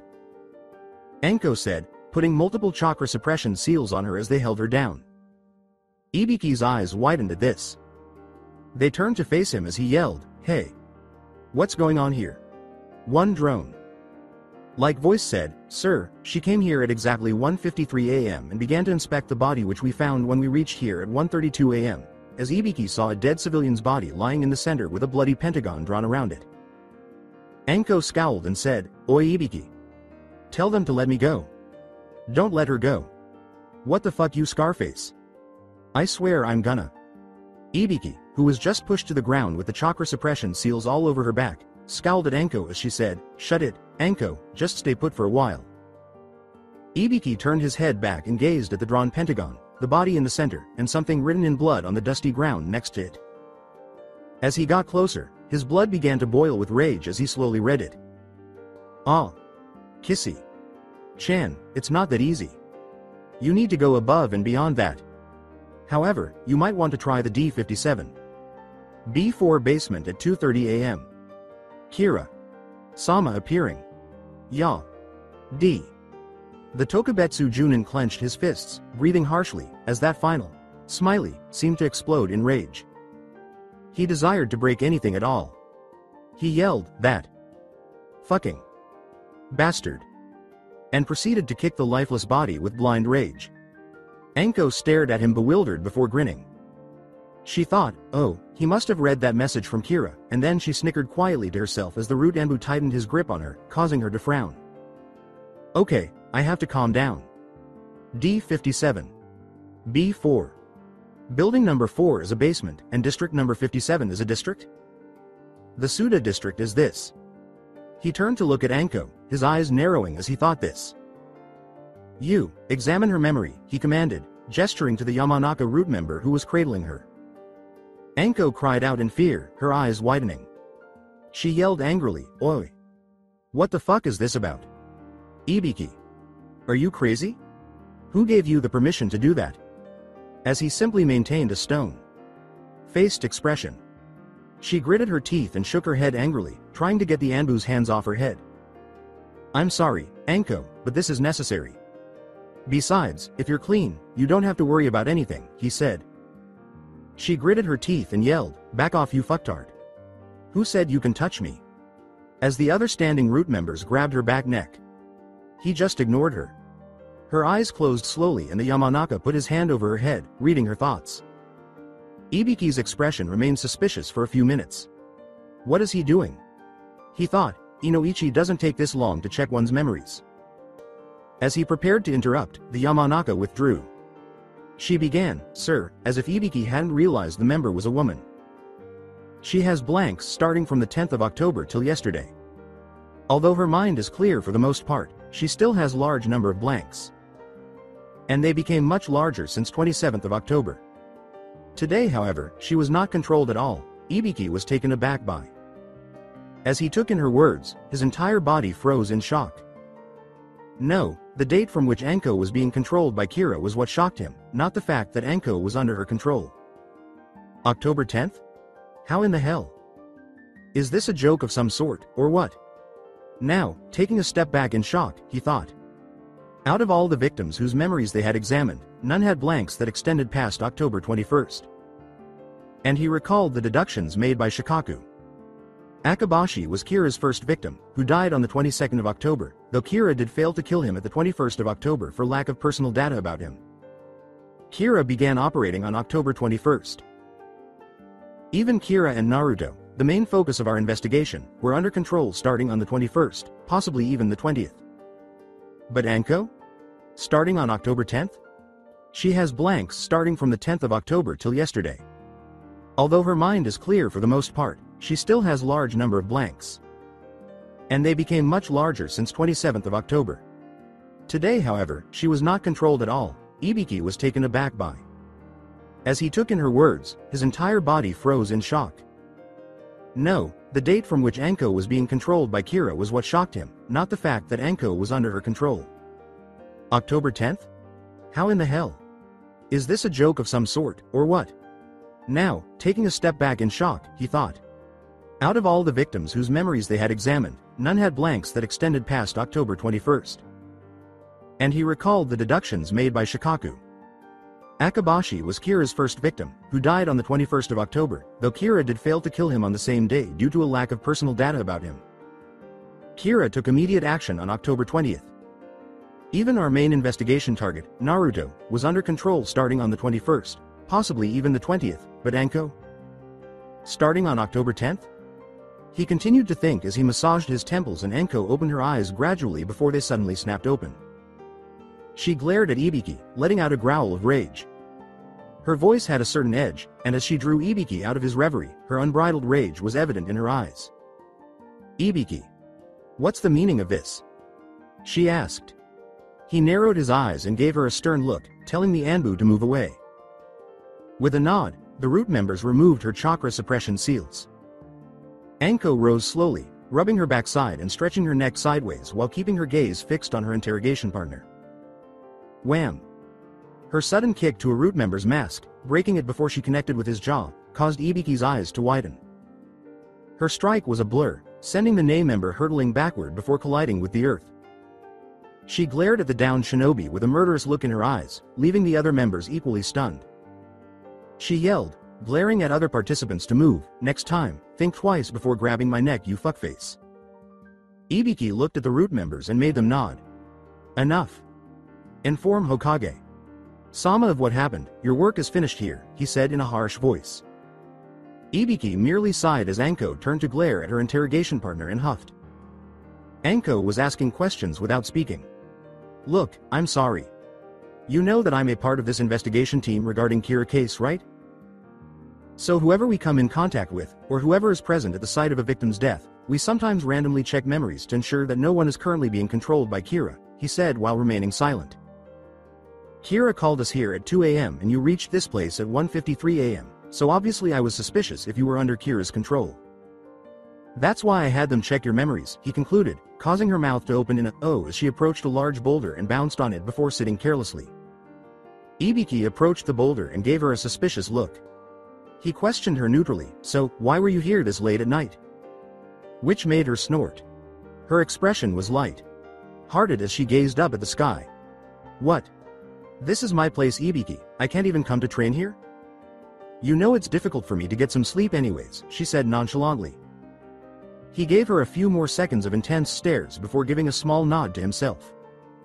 "It's best if I keep her under Kira's control a secret. It would do no good, considering her past," he thought to himself. "Okay, let's head," Ibiki said, causing her to blink at him. She asked, gesturing for him to point at the message, "To where?" As she leapt off the boulder, A look of realization appeared on her face. You read the message, didn't you? Ibiki shook his head at her eagerness. Yosh. Let's go and kick some ass. Anko smiled to herself, a little sadistically. After 1 hour. Suda District. Ibiki screamed, shut up Anko. 10 times, his face flushed from the embarrassment and the raging fire inside of him that he was trying to extinguish. Aha ha ha ha. I can't believe it. Ibiki. Ku, N. Aha ha ha ha ha ha ha ha ha. Anko exclaimed as they strolled through the quiet streets, laughing heartily. In between her uncontrollable fits, the snake user was trying to breathe while holding her stomach. Fuck you, Kira. You cannot get away with doing this. Now that this is personal. His cheeks were still red from the humiliation he had endured a few minutes before, and he was gritting his teeth. When they arrived at Suda District Building number 4, they saw that it was a middle-class restaurant. It was just a basic restaurant, closed in the middle of the night, with nothing going on. Not even a basement existed for them. But before diving in, Ibiki had used Earth Jutsu to dig a hole in an attempt to find any information about Kira. Anko was calling from above as Ibiki found himself sitting on a stage, blinking at the scene before him. That's what they found themselves in, cough. However, she had started laughing as soon as she realized what was inside. He could still clearly recall every frightening detail of that incident. Retrospection. Ibiki was left speechless as the people in front of him fell silent and fixed their gaze on him. His acute observational skills informed him right away that all of them were women, wow, gazing at him with inebriated eyes and obvious lust in them. You can do it, Ibiki. Come on. He muttered to himself as Anko's mocking voice echoed from above, causing the crowd to cheer and shining a spotlight on the interrogation specialist, who was now slowly standing and blinking in shock. Strip, strip, strip, strip. At which point, like a ton of bricks, realization struck, clouding his consciousness with what was happening to him. A fucking male strip club existed there. While he was glaring at them, a slurred voice from the front row called out to him, "Come on baby, don't shy away." This made them go, oh h. Meanwhile, Anko's taunting, unbridled, and damn prickly laughter continued to reverberate in his ears. Ah. H. He's blue shing. S. So. Kawaii. The audience exclaimed, and Ibiki's face turned a bright red. Clutching his fists, he thought, Kira. I swear. If this is the last thing I do, once I catch you, we're gonna have a nice talk in my torture chamber. Even the crowd thinks he's cute. Adorable? I'll show them how adorable. With a grab of his bandana, he removed it to expose his scars, causing the audience to roar, oh h. Believing that he was launching the program at last. W. We've got a tough one. A.M. Masochist. As the group gradually started chanting, they developed a beat and volume, and Ibiki had to strain to hear what they were saying. Maybe something from Kira? When their voices reached the highest pitch and he finally understood what they were chanting, he became enraged, holding on to a tiny hope that he might get a lead. They chanted loudly, BDSM. BDSM. BDSM. Which caused him to tremble and his nerves to fray just before multiple Anbu landed next to him. Flashback comes to an end. Anko finally stopped laughing and exclaimed, oh. Oh man. TH. That was rich. Ibiki was still flushed and mused to himself, something about, bastard Kira, and, blasted male strippers, and something about, my scars aren't supposed to turn them on. Stupid Anko, and everything. He turned around and looked at Anko's face. October 10th, huh? Additionally, Kira assumed control of Naruto on October 20th. During these 10 days, there were not many notable heart attack deaths. What was it that Kira had her do during this period? Was he preparing something? Or perhaps he was using Anko to gather personal information about our shinobi? Whatever it is, I need to let people know about it, especially Shikaku, tomorrow. Time. Skip. November 25th, Konoha, Hokage's office, 1:27 p.m., almost 2 weeks later. Standing before the Sandaime Hokage at the moment was Team 7, who had just returned from a D. rank mission. Sasuke watched with a frustrated expression on his face as the daimyo's wife gave her cat, Tora, an embrace that almost killed her. Naruto stood silently, his expression neutral, while Sakura was quietly encouraging her on the inside. Alright, so about your next mission. We have. It was unexpected that Sasuke had spoken first, his expression serious. Hokage. Sama, if I may, I think we, as Team 7, have enough experience to at least go on to see. Rank mission, he stated. While Naruto was silently shocked, he could still feel Sakura growing irritated with all these simple missions as he nodded to him. Ryuk, who was hovering over Naruto, said, "Hey, what's this C? Rank mission, is it more difficult than these boring D ranks?" But the blonde just remained silent, maintaining an expression of indifference while gazing out the large window at the outside scenery. Hiruzen had a serious expression on his face and appeared to be surprised by the request as well. While Kakashi was absorbed in reading his book, the Hokage leaned forward, lacing his fingers beneath his chin and casting a critical eye over the team. He asked, a little boldly and with a firm tone, "I see. So you think you're ready for a C rank mission?" Sakura appeared a little uneasy at seeing their leader look like that. But even as he nodded, Sasuke maintained a composed expression, his unwavering gaze expressing his assurance. Hiruzen turned away and cast a sidelong glance at Naruto, who remained silent. Ryuk said, "Hey, why aren't you saying anything?" As the blonde with whiskers remained silent, oblivious to the shinigami in other situations. "At this time, I am unable to leave the village on a mission. I have been writing the names of the inmates in Konoha's prison for a month, and today is their last day. KISSI's suspicion of me will grow if I accept this mission and leave the village at the same time as the prisoners cease to die. I require several more days. Why, in the world, did it have to happen today of all days? Sasuke, you're so annoying. All you had to do today was open your goddamn mouth." When Sarutobi said something sharp, he silently cursed. When he asked, "What do you think, Naruto?" Sakura and Sasuke turned to face him. "In all technicality, we are ready, so I can't say that we aren't. That even Kakashi Ni is aware of. And they will simply become suspicious once more if I do disagree." He sighed and said, "Fuck, both ways, I'm the one being crushed here.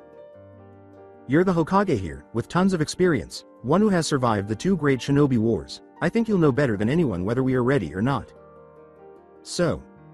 Whatever." Sakura sighed, and Sasuke narrowed his eyes at the expression of indifference on his face. But Hiruzen just nodded and shut his eyes. He clenched his fists and said, "Okay, then. I guess you are ready to see the outside world now." Naruto's expression did not change. Sakura also appeared happy to be leaving the village as a leaf kunoichi, and Sasuke had a smug smile on his face. Kakashi appeared to hum along as well. "Send him in," the Hokage commanded, getting the guards to nod. There was a rustle outside, and when the door opened, an elderly man in glasses and holding a bottle of sake was inside. Naruto pinched his nose because of his enhanced senses, and he had bags under his eyes and a tired, irritated expression on his face. The man also smelled strongly of alcohol. Feeling a lot of killer intent directed at him, he immediately shut his mouth. "Huh? What is th wish? You think the she kids can protect me, especially that blow?" He found himself staring into icy blue orbs that were glaring at him, and he started to shiver as sweat trickled down the side of his face. Sasuke and Sakura, too, appeared uneasy as they cast a surprised glance at Naruto. The murderous intent disappeared the moment Hiruzen yelled, "Stop it, Naruto." But the blonde continued to glare at the elderly man, saying nothing as Kakashi sighed to himself. Naruto was observing the elderly inebriated man who was trembling nervously under the cold, whiskered blonde's stare. "Ahem, this will be your client, Tazuna. He's a bridge builder from Nami no Kuni. Your mission is to safely escort him to his home and ensure the completion of the bridge he's currently building," Hiruzen said, getting Sasuke to nod. Ryuk asked, turning the blonde's head, "Why'd I get the feeling you want to kill this guy just by your eyes?" The Hokage said, "You can rest today, Tazuna. San, you really look worse for the wear. Team 7 will depart with you tomorrow morning," earning the bridge builder a nod as he left the office, quieting his inner monologue. "Okay, I want you guys to pack up for at least a week. Meet me at the gates tomorrow morning at 9, said Kakashi. With a straight face, Naruto asked, "You mean at 11, right?" Ryuk laughed, and the Junin just started to perspire. Kakashi said gravely, no. I mean sharp at 9, and that's final. The one who gets late will have to carry all the bags. Including you, right sensei? The blonde inquired again, causing Sakura to chuckle and Sasuke to sneer at their sensei's pouting expression. He muttered in defeat, yeah. With his customary serious expression, Naruto muttered, I'll be there then. And Naru. Oof. The blonde puffed into smoke, indicating that he was a shadow clone, and Sakura and Sasuke sighed. He's doing it again, disrespecting sensei in that way, they thought to themselves before turning to face Kakashi, who was presently sitting in the corner with a black cloud hanging over his head and complaining about his students not listening to him, and perhaps this is his punishment for being so calm in front of Guy. Sasuke and Sakura sighed once more, realizing that this had been a problem ever since the team was established. But Ryuk was trembling with rage as he fixed his gaze on the location where the cage Bunshin had been. That idiot. He conned me once more. It's always a damn clone, even when I think it's the real thing. Frustrated, he thought to himself before setting out to find the real one. The following day, 8:57 a.m. at Konoha's North Gate. Sakura sighed and took a deep breath, panting, oh, thank Kami I made in time. She looked up and saw that both of her teammates were already there. Naruto had his eyes closed and was currently leaning against the wall, while Sasuke appeared to have just arrived. He stood idly and spoke briefly with Tazune. Sakura gazed at the fair-haired blonde, her eyes growing softer. She thought, it's amazing how much he's changed since our team was formed. She recalled the abrupt shift in his demeanor, the expression in his eyes, the aura surrounding him, the way he moved, the way he spoke, and, well, not really, his smile, which was an extreme exception. Since they became teammates, she was pretty sure he had only smiled once or twice in front of her. To her surprise, though, Sasuke had become friendlier than he had been at the academy. He would often smile and converse with her and Kakashi more. Nonetheless, Naruto never actively participated in their conversations. Instead, he would always remain silent, close his eyes, go to sleep, or simply read a book. She was surprised that his lack of interaction with them had no effect on their ability to work as a team. He was always there for the team when they needed him. Looking back, it was the exact opposite of what she had imagined when Iruka announced Team 7 that day. She was pleased to be paired with Sasuke, but she was incredibly irritated that Naruto had to be on the team as well. She knew then that there would be a lot of suffering ahead. However, it was the exact opposite. Dare she say it, she had even enjoyed his company more than Sasuke. Why she didn't know. Even though Sasuke was friendly and even smiled at her, she preferred having Naruto around. She was unaware of it. In fact, it was pretty unusual. The blonde's aura was usually one of cold disgust and indifference, but whenever he spoke to Sasuke or Kakashi, it would instantly lighten and he would get this warm expression in his eyes. With the exception of those brief moments when he engaged with his team, he appeared to be constantly alert. Usually, his eyes were sharp, cold, and felt as though they were piercing your soul. Sakura felt herself submerged in unmatched wisdom, cleverness, and intelligence whenever she looked into those cold, icy orbs, aside from that warm expression in his eyes. His eyes revealed so much. It's funny, but she would feel as though she was facing a creature that was far more evolved than her and everyone else, as if he represented the pinnacle of human evolution. She could only use one word to express how she felt: strange. And freaky. It was perfectly strange, beyond the comprehension of the average person. I don't know, but I kinda miss that old Naruto, she said, her eyes slightly saddening before her mouth curled into a smile. Well, this one's better. He could talk more, but even so, there's something weird about his presence that draws you in, she thought to herself just before the palest pink blush appeared on her cheeks. It's not like he looks anymore, the pink hue deepened, just before her train of thought was cut off. Oof. Kakashi rubbed the back of his head and apologized, saying, I got lost on the road of life. Naruto said, no, you're right on time, sensei, pushing himself off the wall and moving in their direction. Stepping toward Tazuna and Sasuke, who were standing motionless outside the gates, Kakashi let out a sigh of relief. Sakura said, laughing softly, so Naruto, you nervous for your first mission out of the village? Kami knows I'm a nervous wreck, beginning to walk beside the blonde. Sakura nodded and he answered in a low voice, no, I'm not, keeping his gaze fixed on the front as they left the village. He said, it goes away slowly, by the way, and she snapped her head sideways. He never said more than was necessary, as far as she knew. She asked, perplexed, what goes away? As a tiny sigh left his mouth. he pointed out, nervousness, which made her laugh awkwardly. Oh my goodness, she felt like the world's biggest moron every time she spoke with him. However, there was just something about him that made you feel as though you were speaking with someone who was far more intelligent than you based on the way he spoke, the gestures he made, and even the slightest shift in his facial expressions. Even though Sakura had a strong mind, she was startlingly forced to work hard just to stay up with him. He was way above her, she knew. No, way above Sasuke's level as well as her own. He was superior to them both physically and mentally. Sakura reflected, recalling the day he and Sasuke had sparred. Well, he's the strongest member of this team after all. Retrospection. Naruto said gravely, I'm in no mood for any sparring Sasuke, as he stood a few meters in front of the Uchiha, who was also wearing a somber expression. With a sigh from the blonde, Sasuke said, What? Are you afraid, Naruto? I just want to know who's the stronger of us, who's the strongest in the team. Kakashi and Sakura stood to the side. Before the missions, they were going about their daily training routine when Sasuke summoned his blonde teammate for an all-out brawl. Sakura had been taken aback, but Kakashi had anticipated this in part. He was also curious about the blonde's strength after witnessing a glimpse of Naruto's abilities during the survival test. The mustachioed blonde nodded to the Uchiha and asked, Is that all you want to know? You are. Sakura and Sasuke both blinked, startling Kakashi as well. What? Sasuke gritted his teeth in response to Naruto's apparent annoyance. I said you are the strongest on the team, now can I go? Sakura looked at him worriedly as he yelled, Stop playing with me here. I know what you're capable of, so fight me right now. Naruto asked, his cold blue eyes piercing the Uchiha as he stood there frozen in shock. Why are you so hell-bent on trying to prove yourself the stronger one among us? You really think being stronger than me will bring you closer to killing Itachi? Sasuke thought, How did he? Sakura was equally astounded. Naruto suddenly said, You're predictable Sasuke, and that's what makes you weak as a ninja, as Sasuke's eyes narrowed with rage. The Uchiha angrily exclaimed, We'll see about that. As he sprinted over to his blonde teammate. Sakura was staring at his hazy form.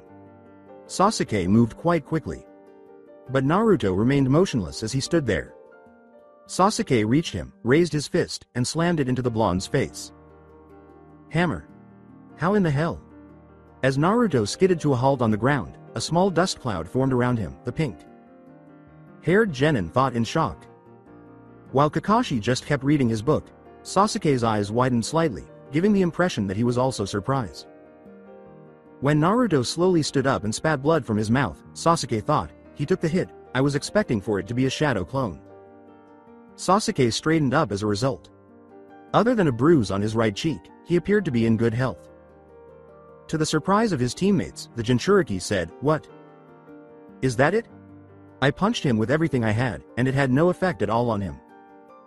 He said, lightly massaging his cheek, the villagers can hit better than that. Kakashi tensed up at that point. Naruto continued speaking to ward off unnecessary questions. Dusting his clothes, he said, I'm sure of that. He turned to face his opponent, his icy, uninterested oceanic eyes glaring at the Uchiha. He then glanced at Kakashi. With an uncertain expression in his eyes, Sasuke prepared himself for Naruto's chilly voice, Ready yourself Sasuke, I'll show you what being a ninja means, which cut through the silence as he knelt on his knees. Naruto used the chakra beneath his feet to launch himself high into the air, giving the Uchiha a vague smile. He whispered, forming a familiar hand seal. Kage Bunshin no Jutsu, a few shadow clones surrounded him and gravitationally lowered themselves toward Sasuke. On the other hand, the genin with raven hair grinned as he completed multiple hand seals, culminating in Tiger. He yelled, Kaden. Bukakyu no Jutsu. Fire release. Great fireball technique, and then let loose a powerful stream of fire. Sakura's face was filled with concern as the big fireball quickly engulfed Naruto and the clones. Observe. She said, turning her head to follow Kakashi's index finger as her shocked eyes widened. When he realized that no one was there after the wind had blown away the dust, Sasuke sighed and stopped using the technique. The Uchiha felt the cold tip of a kunai touching his neck, and his breathing tightened into a growl, You lose. Sasuke. He turned to see Naruto standing behind him, the blonde wearing a serious expression. Sasuke mumbled, How? in disbelief that he had been defeated in less than 10 seconds. Stunned by what had happened, Naruto said to his teammate, "As I said, you were very predictable," taking the kunai from his neck. "I believed the person I was confronting to be the genuine one."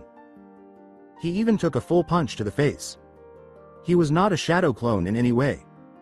A bead of sweat trickled down the side of Sasuke's face. He must have substituted with something at the last minute, Sasuke thought to himself. How? He questioned, his fists clenched as Naruto spun the kunai around his index finger and returned it to the pouch. With a startled expression on Sasuke's face, Sakura turned to face the blonde. "I jump in the air, I form shadow clones, and I knew exactly what you would have done." "You're always waiting to use it to show off anyway," the blonde said. "So, you just predicted my move, well, newsflash then. It's not gonna happen again." Sasuke yelled as he launched himself once more through the same set of hand seals in the direction of a standing Naruto. His eyes grew wide as Kakashi leapt in front of Naruto, yelling, "Sasuke, stop."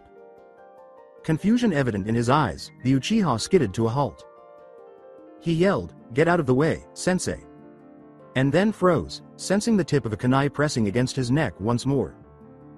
"You lose." Again, Naruto said in a chilly tone, expressing his continued shock.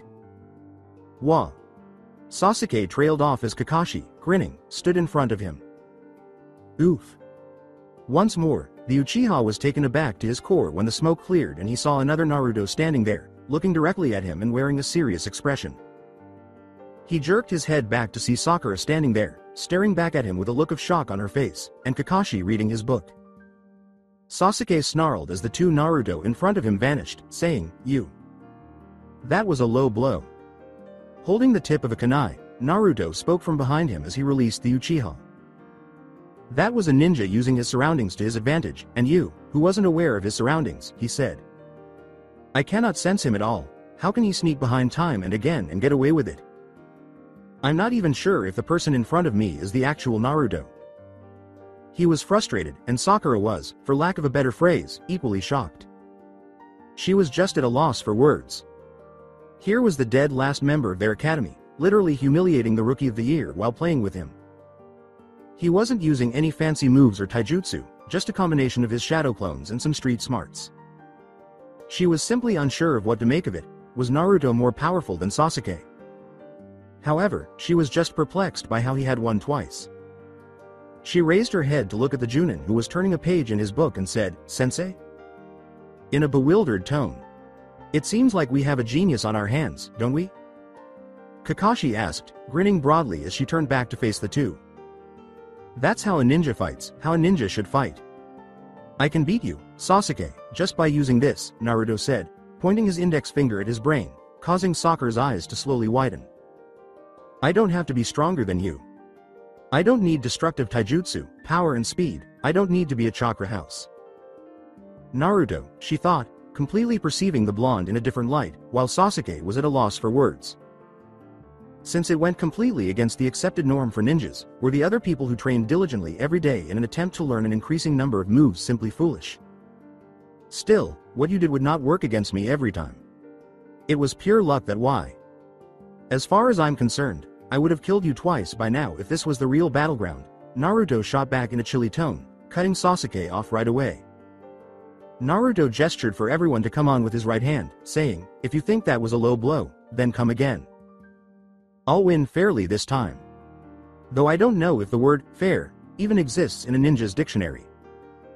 Silently, Sasuke lowered himself into his taijutsu stance, even more alert to any tricks his blonde partner might try. He did nothing more than wait for Naruto to move. The shinobi stood motionless, not even moving as a slight wind gusted across the arena. The blonde eased his posture and sighed. When Naruto reached inside the pouch and pulled out multiple shuriken, Sasuke tensed up. He cried out, forming the crisscross hand seal. Taju Kage Bunshin no Jutsu. Poof, poof, poof, poof, poof. Sasuke balled his fists, this guy. As dozens of Naruto's clones materialized and stared at the lone opponent, who was attempting to maintain his composure. Observing that each of them was wielding multiple shuriken, akin to the original Naruto, Sasuke retreated a step. No way. Did he really make clones of those? However, earlier, he thought, perspiring heavily, watching as each of them folded their arms across their chests, holding a shuriken in both hands. With his arms crossed over his chest, Naruto stood amidst them, gazing fixedly at Sasuke. Sakura was now concerned for the Uchiha and secretly shocked that Naruto had created so many clones. The clones all threw the shuriken in perfect unison without exchanging a word. The tiny weapon projectiles streaked in the direction of the standing Uchiha, circling Sasuke and filling a wide arc around him as they approached him at hazy speeds. Oof! Thunk, thunk, thunk. The raven-haired genin had stepped in at the last minute, and some of the shuriken struck the wooden log as a result. Naruto raised an eyebrow. Sakura knew what was going on, so he smirked and stood calmly as his clones pulled more shuriken out of their pouches. She was aware. Sasuke's senses are so advanced that not even Kakashi-sensei can elude him, she thought, having seen how well developed Naruto's senses were on their missions. When nearly half of his clones turned to throw the shuriken at a specific location among the thick foliage, the blonde grinned. Half of them followed them right away as they threw the shuriken at a different location, higher up into a bushy tree. A figure leapt out of the bush and Sakura's eyes widened as it barely avoided the shuriken. Oh no! How could he have known that I would be filling in here? With his teeth clenched, Sasuke stared high in the air. Impressed by Naruto's senses, the pink-haired genin thought, so half of his clones threw those shuriken at him, who substituted to avoid them while the other half, immediately sensing his presence, or by predicting the location where he was going to substitute next, threw the shuriken there, effectively sniffing him out. Sasuke didn't have time to substitute again. When half of Naruto's clones began to puff out smoke, Sasuke narrowed his eyes and said, Henge. Transform. What is he currently planning? To reveal that the other half of his shadow clones were holding dozens of windmill shuriken. Oh no, he said, his face going pale as Sakura's eyes grew wide with fear. They all exclaimed, here. At the same time, and then they fired the big projectiles in the direction of the Uchiha. The big shuriken shot through the air at insane speeds. Oh no. As he swiftly passed through a few hand seals, Sasuke cursed. Kaden. Gokyaku no Jutsu. Using a lot of chakra this time, Sasuke took a deep breath before unleashing a more powerful fireball than before. The clones were struck squarely by the massive fireball, causing them to exhale smoke. He ceased the exercise, panting heavily as he started to move closer to the floor. Success! Once more, Sasuke's eyes expanded as a windmill-shaped shuriken emerged from the smoke, charging towards him. He instinctively threw a kunai in the direction of a tree branch that had a ninja wire fastened to it. When the shuriken got closer to the Uchiha, he used the wire to pull himself away. Oof! When it puffed into smoke, a shadow clone grabbing Sasuke's other arm was revealed. Do not move so quickly, he said, his voice cold as the wire pulled on both of them. A second windmill shuriken sliced through the wire, emerging from where the original Naruto stood. Sasuke cursed, you lose. Yet again, as the clone briefly pressed a kunai against his neck before dispelling himself. After exerting a great deal of chakra into the fire technique, the Uchiha collapsed to the ground, panting. He looked up and saw Naruto standing there, completely composed and showing no signs of weariness. Sakura, meantime, was, to put it mildly, perplexed. Naruto's recent demonstration of his mastery of the shadow clone technique, along with his ability to combine transformation and shadow clones, were astounding and dangerous. When combined with his reflexive thinking, the result was disastrous. Bup! Slamming his fist to the ground, Sasuke was now panting and glaring at Naruto's advancing form. How on earth is he able to defeat me with such ease? How can he be so quick? It seems like he makes decisions about his fighting style in a matter of seconds. Furthermore, his shadow clones are really bothersome. As the blonde drew closer to him, Sasuke thought, rage rising inside of him. Silently, Naruto observed his kneeling teammate. The blonde asked, frustrating isn't it? As Sasuke raised his head to give him a fierce look. The Uchiha watched those cold oceanic orbs, and his eyes widened before slowly narrowing. You trained so hard, practiced every day non-stop, and still you can't defeat me, a dead last, he said. That same indifference, that same look, it reminded me of myself. Sasuke was furious because he couldn't defeat Itachi in this manner. To which he snapped his head in response. Naruto said, I remind you of him, don't I? Clutching the dirt in his fists, Sasuke uttered, "Shut up, Naruto. If you can't beat me, how will you beat Hai? Shut up." GHH was Naruto's reaction as Sasuke let go of the sand in his hands. The blonde rubbed his eyes and stumbled backward, then heard his male teammate scream in frustration. "Damn you." Wham! Sasuke rammed a fist into Naruto's stomach, causing him to double over. Then, the Uchiha, blinded by rage, slammed his knee against the blonde's jaw. The Jinchuriki staggered back once more, closing his eyes as he did so. "Thanks." With his eyes still closed, he leapt for Sasuke's fist in a blur as the fighter prepared to deliver a devastating blow to his nose. Naruto used his other hand to clean the blood off his chin as the Uchiha gritted his teeth and attempted to draw back his fist. The blonde was now laughing to herself. "That was good, you acted like a ninja. Now won't you call that an unfair move? Sasuke?" BHOM. Due to Naruto's fist forcefully striking his right cheek, Sasuke flew back. KHDDRRR. He lay motionless and the Uchiha slid on the ground. As Sakura wiped the sand from his eyes and Sasuke lay there staring blankly up at the sky, Naruto heard him yell, "Stop it, you two." Sakura was staring at the ground with her head lowered and a dejected expression on her face. When Team 7 was assembled, this was not what she had anticipated. Feeling a hand on her shoulder, she looked up to see Kakashi, smiling at her. With a small nod and a sigh, Kakashi said, "Ma, don't worry Sakura. Their differences needs to be sorted out," before shaking her head. It was, to put it mildly, an odd scene as Sasuke lay there motionless and Naruto continued to rub the sand grains out of his eyes. "Why? How can you beat me so easily?" The hollow voiced Uchiha murmured as Naruto opened his eyes and now had a neutral expression on his face as he stared at his teammate. As a drop of water fell on his cheek, Sasuke's eyes appeared to widen slightly. "Because I'm immature dead last, not a childish rookie who drowns himself in self. Pity," he said. The Uchiha clamped his eyes shut, gritting his teeth. As more drops started to fall, he choked out, "You don't understand. My clan. My family." His voice trembling slightly at the end. Naruto stood there, staring at Sasuke with a critical expression. His voice was low and forced, "Why can't you understand, Naruto?" As the light rain began to get heavier and his voice became mixed with the patter of the raindrops. This time, Naruto asked with slightly softened eyes and water droplets cascading from his bangs, "Why can't you understand, Sasuke?" The blonde paused and lowered his gaze slightly. "Why can't you accept it? You still can't get over the shock of it. You still can't believe that it actually happened. Accept it, it's reality, not a dream." With his hands covering his eyes and his teeth clenched, Sasuke said, "Don't expect your mom to wake you up from this nightmare, hold you, and say everything's alright and it never happened at all because it did." Sakura and Kakashi watched those two, not listening to what they were talking about, as they stood there in the pouring rain. The Jinchuriki turned around and said, "If you want revenge, if you want to kill him, you first would have to accept the reality. Only then, maybe then, you can see what's right. I understand that you see me as a competitor, someone to test your strength against. You see Sakura as an obstacle, Sensei as a means to increase your strength. But in my opinion, you'll only become weaker as a shinobi. For once, think. Think as a child who lost his family, not as an avenger," Naruto said as he began to retreat and Sakura began to approach them, growing concerned for Sasuke.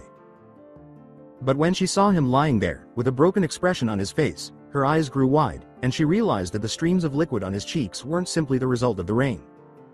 "I've never seen him like this." Sasuke abruptly sat up and yelled in frustration, "Why are you helping me? You yourself said you fucking hated me? Why?" Sakura stepped back, shocked. Naruto stood there for a moment, seemingly pondering what to say. Gazing at the blonde's back, Sasuke was panting from emotional exhaustion. Their forms were now drenched. "You weren't the only one there that night." Sakura correctly deduced what her blonde teammate was hinting at as Sasuke's eyes gradually widened in realization and shock shot through his body. Both Sasuke and Sakura turned to face Naruto, who spoke loudly. "Listen to this, and listen well. Sasuke, cause if you understand this, you'll understand everything," Naruto said. A deceiver may deceive, a deceiver may be deceived. To deceive the deception, you deceive your own deception. To deceive the deceived or to deceive the deceiver is a true art of multi-layered opaque deception. Naruto started walking once he was out of their view. Sakura and Sasuke pondered his words while they sat or stood in silence. After a brief period of quietness, Sasuke abruptly and to Sakura's surprise spoke in a monotone. "Sakura, what did he just say?" Flashback comes to an end. And neither Sasuke nor she could understand those words spoken by Naruto. She had used those deceiving lines to play tongue twister multiple times. She laughed and said, "Well, it was fun," as she and Naruto now walked in front of Tazuna. With Tazuna leading the way and Kakashi trailing behind, the group had already departed the village when Sasuke approached. She snapped her head, "Focus." Sakura, at the sound of Naruto's grave voice. "Yosh!" She yelled, grinning slightly, as the blonde, amused inwardly, raised an eyebrow at her upbeat demeanor. He turned to face Sasuke again and saw that calm expression on his face. The blonde sputtered, blushing with embarrassment, "Sakura, did Sasuke prove to you he's not a gay?" The blonde asked with a tiny smile that made her snap her head towards him. She pouted and exclaimed, "The H. Hell you mean?" When she noticed the uncommon humor in his eyes. "Well, I was just warning you. I'm sure there are certain people out there wanting his young Uchiha body, and he just may not be able to resist the temptation, you know." The blonde asked, "Sakura, did Sasuke prove to you he's not a gay?" With a tiny smile that made her turn her head in his direction and blush shamed. She pouted and exclaimed, "The H. Hell you mean?" When she noticed the uncommon humor in his eyes. He looked ahead as they continued to stroll along the paved road that was bordered by dense vegetation. "Well, I was just warning you. I'm sure there are certain people out there wanting his young Uchiha body, and he just may not be able to resist the temptation, you know," he said with a laugh. Sakura was also gazing forward, her lips slightly turned upward and her hands clasped behind her. With a mysterious smile, she said, "Sasuke-kun is not a gay, I know it," which caused Naruto to furrow his brow. His curiosity led him to ask, "How can you be so sure?" Right before she could respond. She stifled her laughter, not believing he actually fell for that, as he muttered, "Know what, I don't think I want to know," now focusing on the road ahead. With Tazuna and Team 7, after an hour. Sakura turned away to look at Naruto, who appeared to be as composed as ever, and muttered to herself, "Damn, this mission is so boring." What's going through his mind? Is he not bored with this? Her eyes narrowed as she considered this. Glancing back, she saw that Kakashi was reading his Icha book, giggling to himself, and that Sasuke was looking forward with a serious expression. That depraved fool.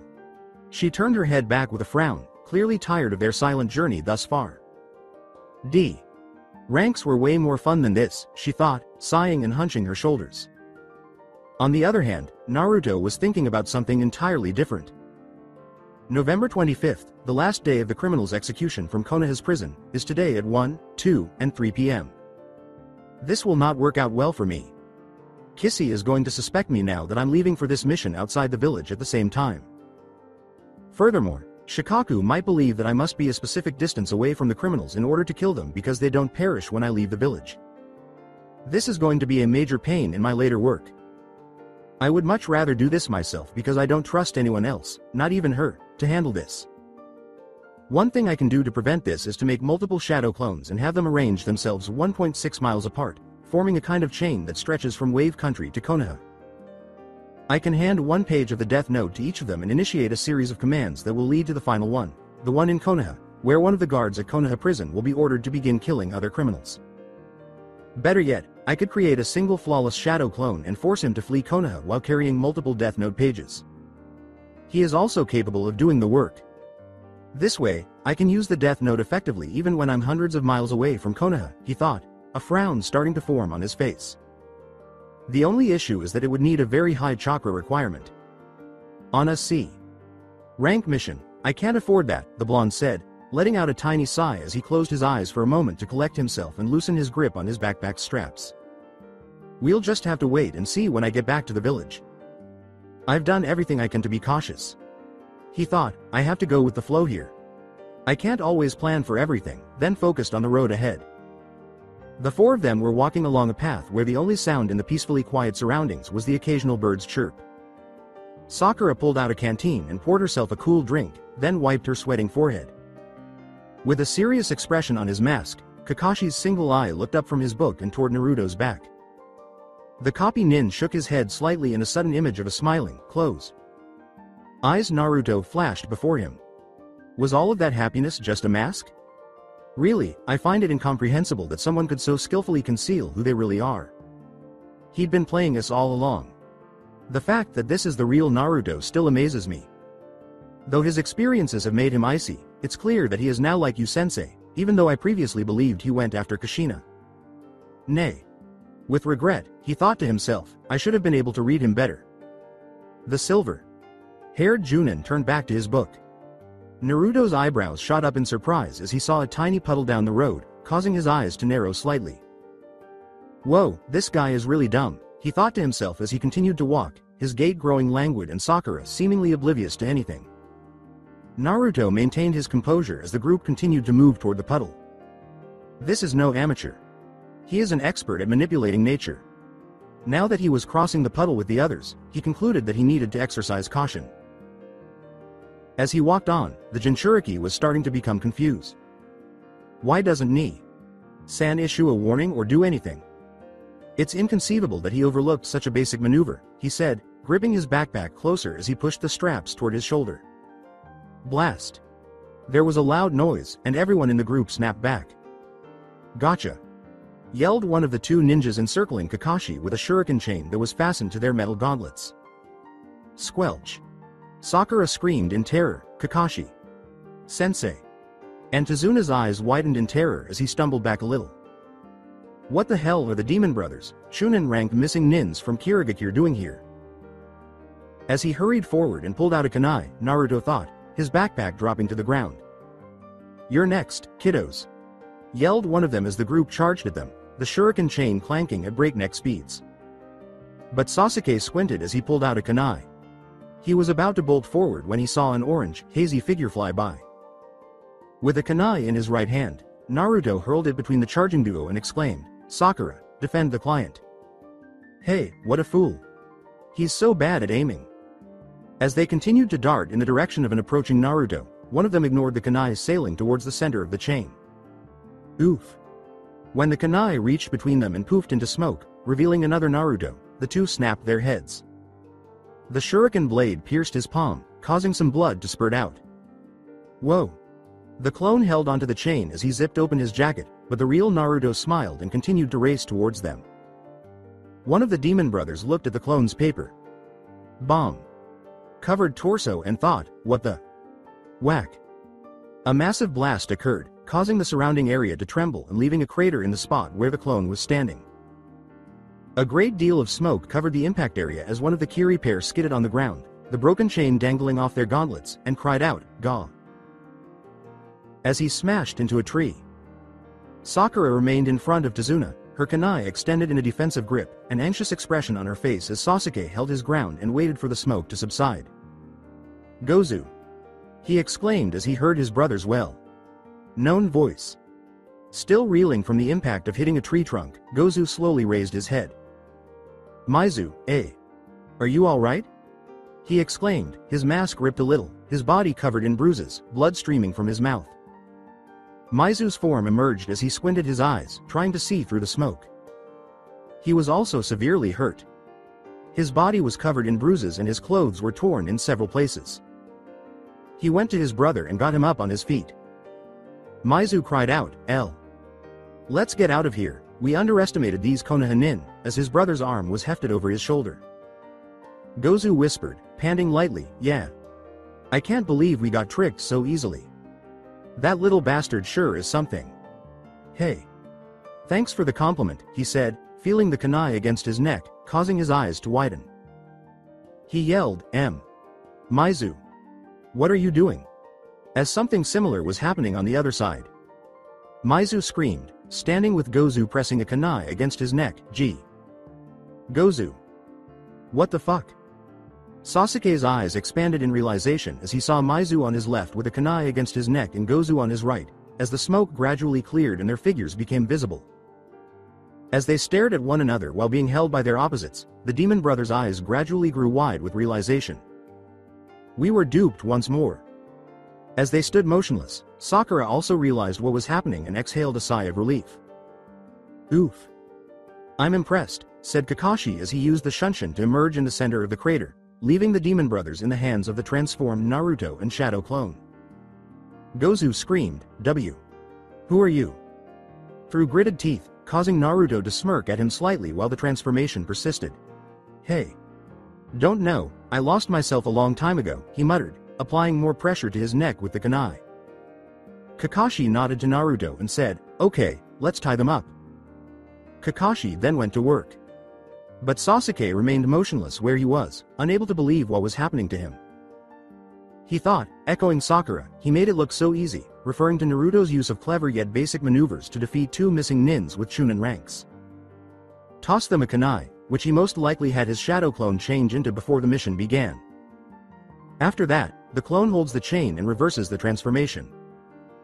Paper bombs were also all over the clone, and it's likely that he did that before the mission started. The chain breaks and they separate as the clone explodes. He turns into Gozu and approaches an injured Maizu, taking advantage of the smoke that results. His shadow clone changes into Maizu and moves toward an injured Gozu, effortlessly breaching their defenses. Astonished by his teammates' quick thinking, the Uchiha thought, all of that, he had planned in a matter of seconds. Sakura asked in a relieved voice, are you alright, Tazuna? San? Turning to face the bridge builder, who was gazing at Naruto with a look of wonder in his eyes.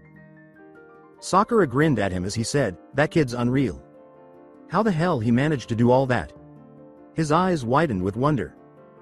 Well, that tells you not to underestimate us, she said with a pout while crossing her arms over her chest. He deadpanned, all you did was stand in front of me, which made her hang her head in surrender. Kakashi said simply, who sent you? As he twirled a kunai along his index finger. Naruto was standing next to him, gazing at the two Chunins that were wrapped around a large piece of tree bark. Your mother, Maizu scowled back.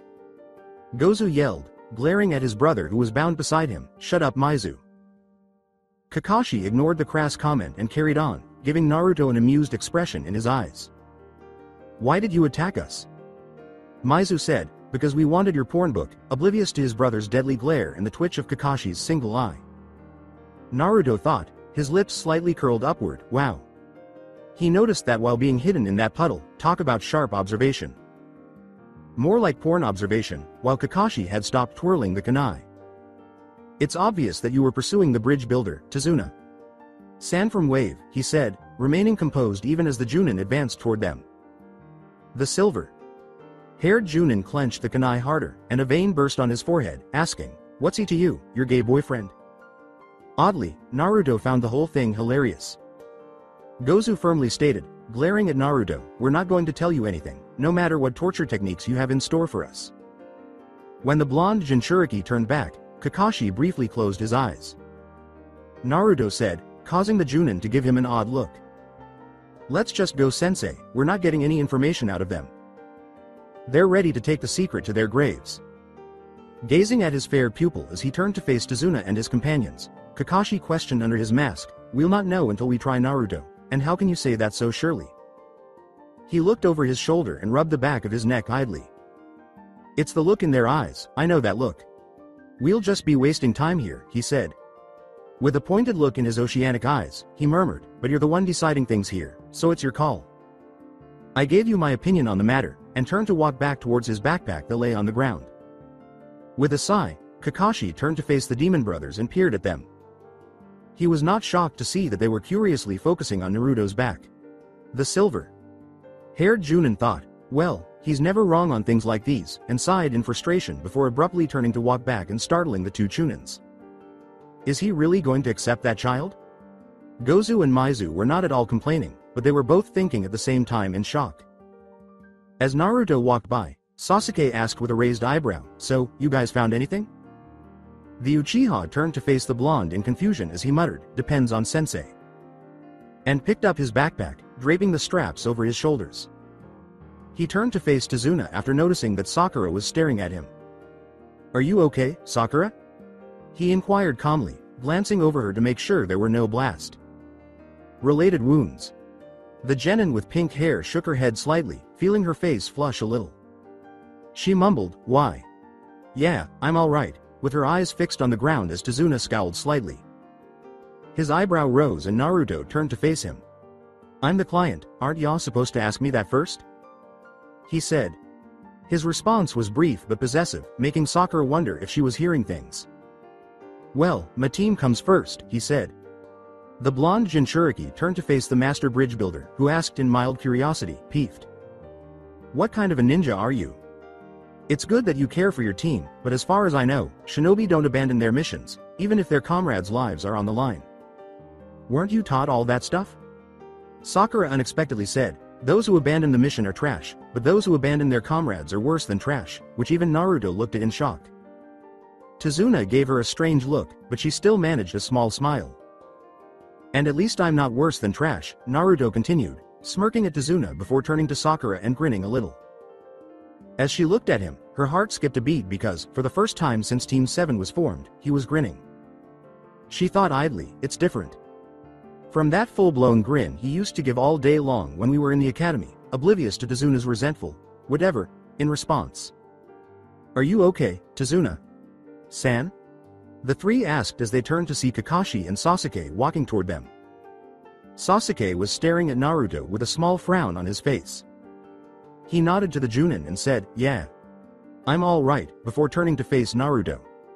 With a nod from the blonde, he questioned, "You knew they were hidden in that puddle?" Sakura hung her head in shame, saying, "Hi, wasn't it obvious? There's no pond or river nearby and it hasn't rained in the past couple of weeks."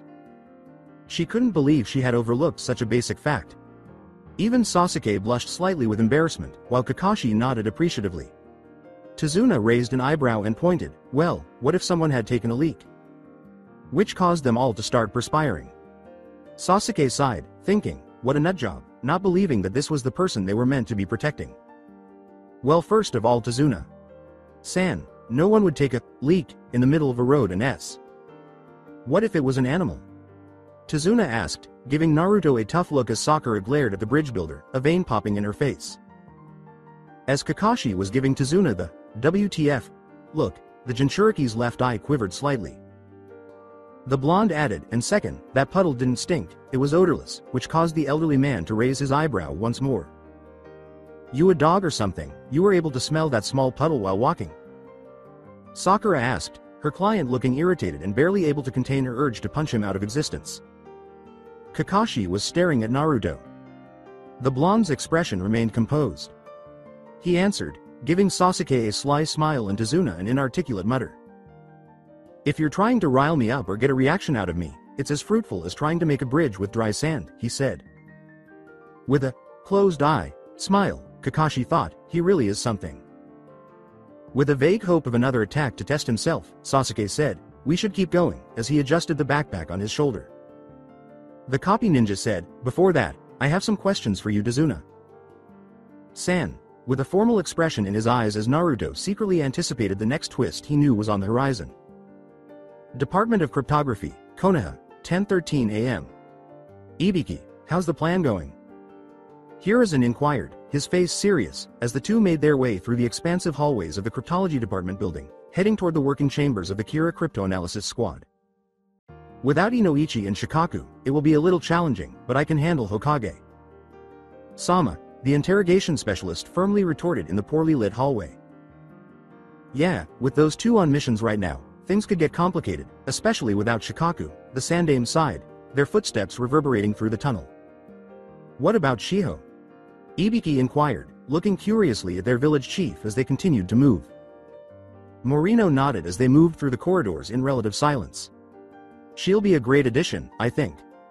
Even though young and inexperienced, she has great talent. I don't want to risk her life, but if it's for hundreds of other lives, then I'll have to do it. Besides, she herself is eager and aware of the consequences." After exiting the chambers and having their thoughts inspected by the Akamichi and Enbu guards, they went into the working hall. They were met with the typical scene. Kira decryption team members were hard at work, hustling around the office that resembled a library. Like a sound blanket, their hazy office chattering was filling the whole hall. The two made their way to the solitary, far end area where they knew the team leader typically worked, walking past them and subtly gesturing for them to continue. When they turned around the big wooden stack, they were met with the strange sight of a sleeping Shiho, with her swirl tinted glasses put aside and her blonde locks spread out on the table and a light snore. Ibiki murmured absently, "She must be working real hard, huh?" As they approached the table that was strewn with books and scrolls. With a warm smile on his face, Sarutobi muttered, "Yeah, she did say she was able to solve the message at last and called us here. I guess she deserves the rest. She along with others have been working non-stop through the week." He was watching the little girl sleep soundly. Ibiki picked up her notes that were lying next to her and began to read them carefully. Mathematical calculations and weird symbols were mixed together in a confusing way. "Shiho-san," Hiruzen said, causing Ibiki to turn and see him give Shiho a gentle pat on the shoulder. Her eyes opened languidly, flooding slightly. It took her a few seconds to realize who was in front of her. "Huh. Wa. Ah Hokage. Sama," she exclaimed, pushing the table forcefully to stand up while the blonde cryptographer bowed respectfully. Hiruzen asked, his tone growing serious as she picked up her glasses. "At ease, Shiho-san, I can understand you being tired after working so much. Now, you really managed to solve the message?" She nodded and adjusted them around her eyes before settling into her chair. She sighed and said, "Well, yes. I solved it finally. But I'm sure you will be disappointed by the decrypted answer," as Sarutobi and Ibiki stared at her in disbelief. The Sandaime Hokage asked, "Disappointed, you say?" As she began to organize her notes. Ibiki turned back to face her, a blank page in front of her, after taking a quick look at Hiruzen. "Okay, now pay close attention to this, Hokage. Sama, Morino. Sama," Shiho said as she adjusted her glasses and held an ink brush. She penned the first two lines of Kira's message, and both Hiruzen and Ibiki leaned down. 211,383,221,211. 4,300,621. Now this first line here. 211,383,221,211. She trailed, writing the first line once more in a different style with her hands moving fluidly. If we view the numbers separately in these specific groups. 21.13.8.3.2.2.1.2.1.1 A.N. I used to just space the numbers, but when I posted this chapter, the stupid site erased the sequence entirely. The is only used as a separator, not to indicate subtraction between the numbers. Glancing to look at the two behind them, she asked, "Notice something?" "I don't see any pattern or sequence to it," Ibiki said as she studied the numbers closely, while Hiruzen spoke in a somber tone. She looked back and wrote the numbers once more. 21138 2 plus 1 2 1 plus 3 plus 2 1 A N. Addition is done with plus, though. Now? It forms 21, 13, 8, 5, 3, 2, 1, 1. What's the paw? Ibiki trailed, his expression turning real. That's. Sarutobi began to nod in agreement. Yes. If we reverse the order, it becomes 1.1.2.3.5.8.13.21. The Fibonacci sequence. Ibiki sighed as she spoke. A.N. I apologize for the repeated A.N.s in this section of the chapter, but I don't want any pointless questions about whether Leonardo Fibonacci existed at all in the Naruto universe. Let's just say he was from the Rikudo Sennin's era and move on. Shiho pointed out as she once more began to write, yup, each number is equal to the sum of the previous two adjacent numbers, except the first two ones obviously. But how does this connect to the message? It could be just a coincidence that these numbers form this sequence. I mean, you did kind of force the numbers to form the sequence. First adding the selective digits and then reversing it. I don't think this was intentional by Kira, Hiruzen said with a ponderous expression on his. That's what I thought at first. This whole decrypting message had been a hit and trial method for the whole week. I've been trying to force the message to decrypt itself, not going with the flow. We had no clue, nothing to look for except random dates, times, addresses, latitudinal and longitudinal directions. It was all a hit and trial method, she explained as she continued to write Kira's text. Ibiki and Hiruzen were clearly intrigued now, not even blinking as they waited for the message to reveal itself. But after forcing the Fibonacci sequence from the first line, and then connecting it to the second line, The answer I got, it's too good of a coincidence to not be deliberately placed by Kira. Finishing the second line, Shiho cautioned, like I said before, keep in mind that you'll be disappointed by the hidden answer. 4,300,621. She whispered, breaking the numbers into groups once more. Oh, now we follow the same steps we did for the first line to transform into a Fibonacci sequence. 4.3.0.0.6.2.1. In the first line, we added the fourth and fifth digit from the last. We also added the sixth and seventh digit from the last, she wrote, her expression focused. Here. 4 plus 30 plus 0621. And it forms this. 7.0.6.2.1.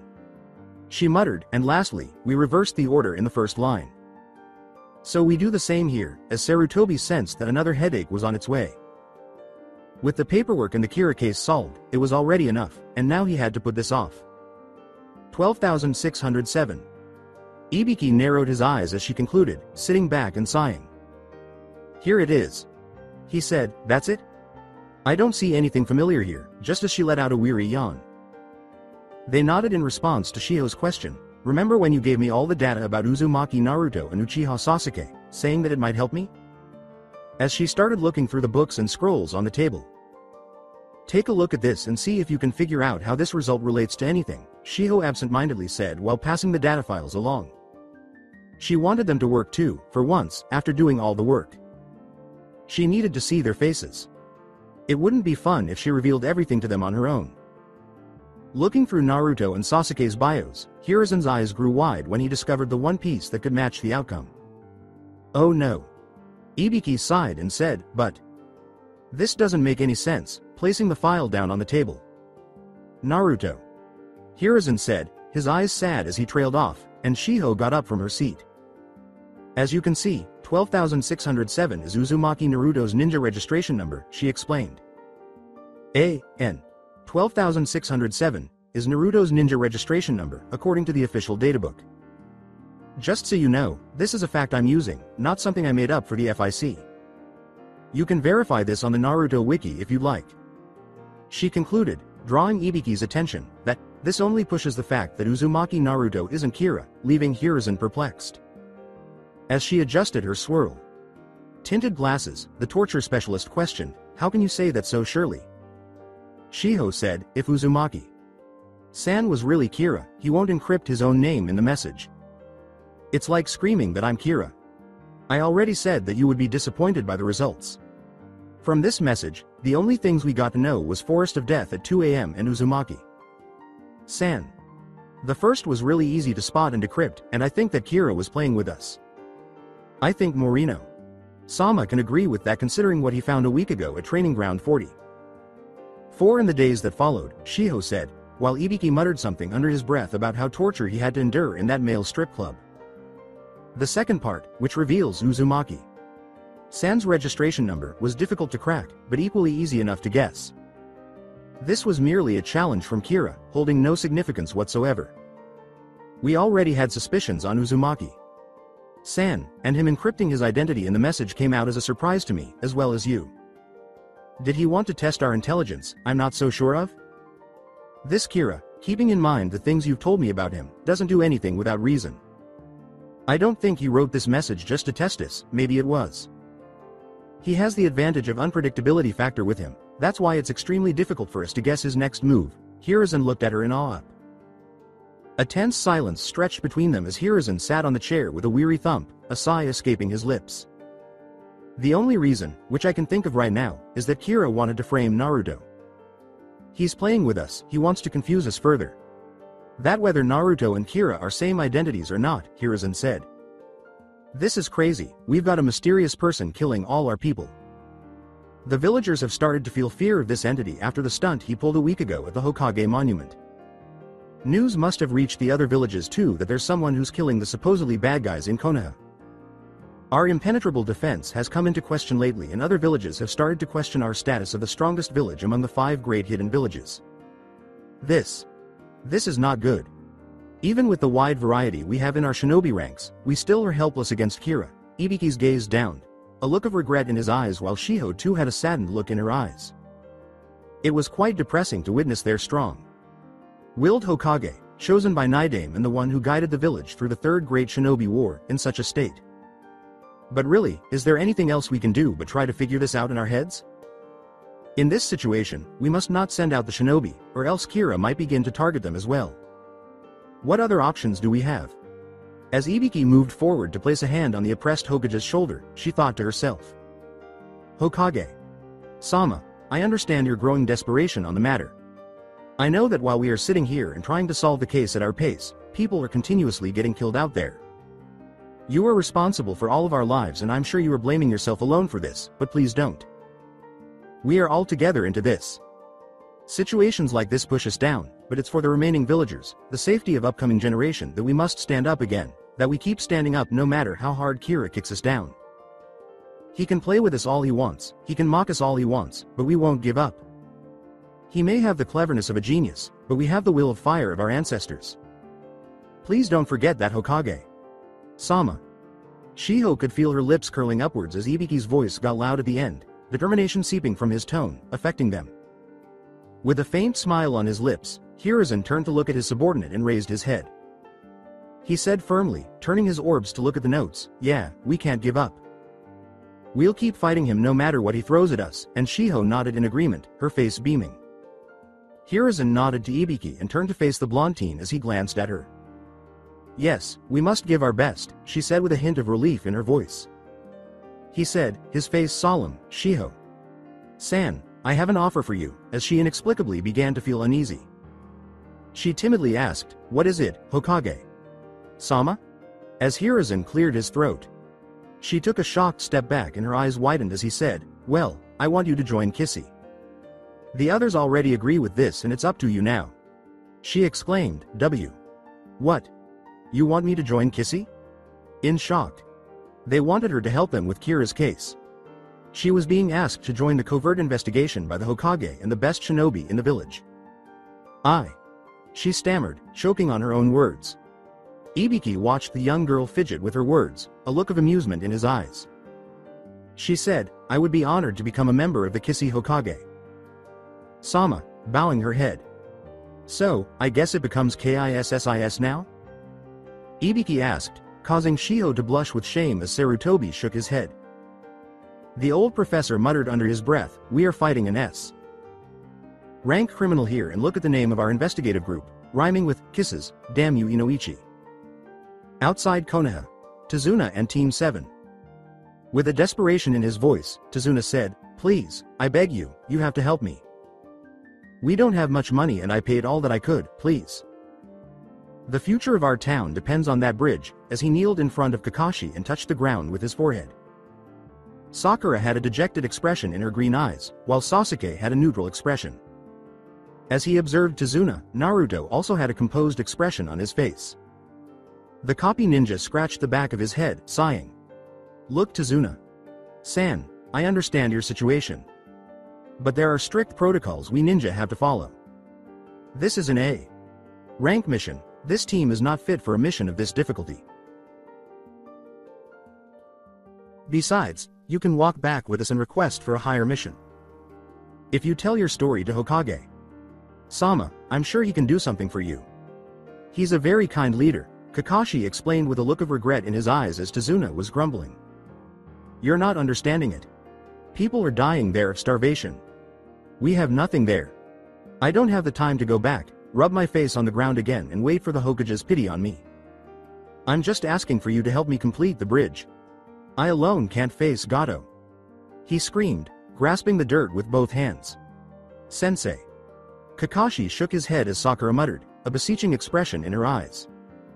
"No, you guys are not ready for this. The Demon Brothers back there were part of the rebellion faction in the bloodline purge against the Sandame Mizukage. If they were hired by Gato, I'm sure other shinobi from the same group must have been hired by him. From now on, we'll only face a much tougher opponent. Even I may not be able to take them on. We'd be running for our own lives, much less be able to protect Tazuna. San. The only logical option is for Tazuna San to return with a much stronger team, the Silver Haired Junin stated firmly, while Naruto, while acknowledging Tazuna's predicament, was quietly breathing a sigh of relief. Whoa, it appears that Kami Sama is on my side once more. We can go back to Konoha and I won't have to worry about the situation with those prisoners if this mission is cancelled.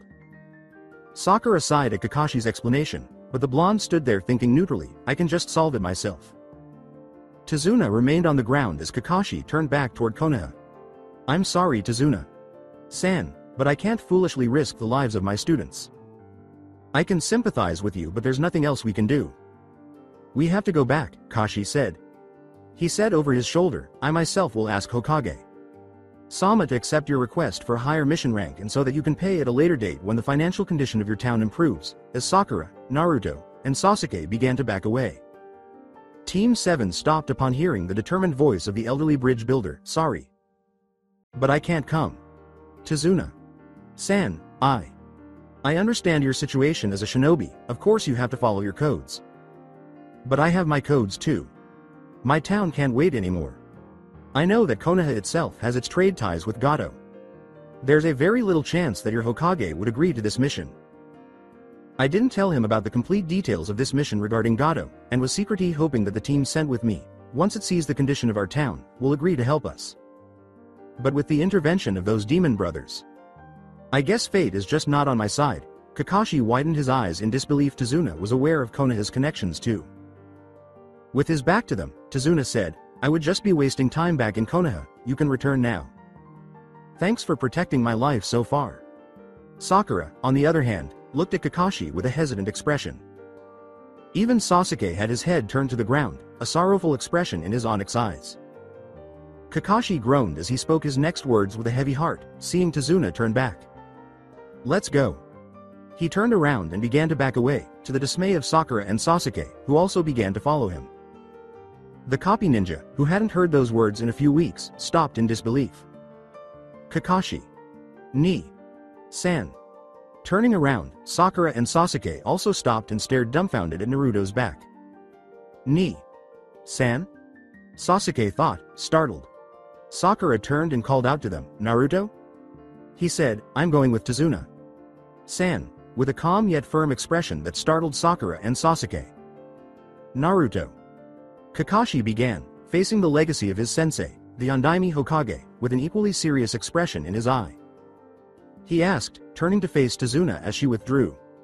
You are the brains of this team, the one who comes with the most logical decisions. What's your logic in this?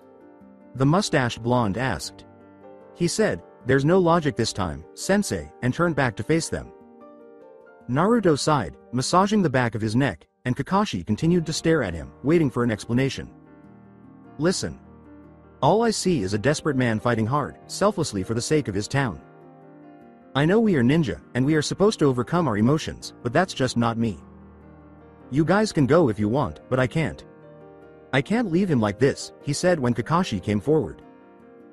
With narrowed eyes, he muttered, Naruto, for the first time since this team was formed, you are acting childish and irresponsible, with a stern tone. The blonde looked back into his sensei's eye, his lips curling into a slight frown. For once, I do want to act childish and let go of my logic. I want to do something I never got to do. I want to follow my heart instead of my mind for once. I have the power to go through this. The Death Note is with me. Kakashi turned around and said firmly, no, we are not going to continue with this mission, end of discussion. You're clearly not thinking clearly, Naruto, you're letting your emotions guide you. Be you. He yelled, this is an order, Naruto, breaking the Jinchuriki as Sakura and Sasuke remained silent. Now come, we're going back. I don't want my students getting killed on their first mission outside the village. I already carry too many regrets with me. Sasuke began to follow Kakashi back, but first he fixed his gaze on Naruto. Sakura started to move closer to Naruto, but the Uchiha firmly grabbed her wrist. But Sasuke-kun. She stammered out as Sasuke shot her a stern glance. We're going, he said in a final tone, and Naruto just stood there, his fist clenched and his head lowered.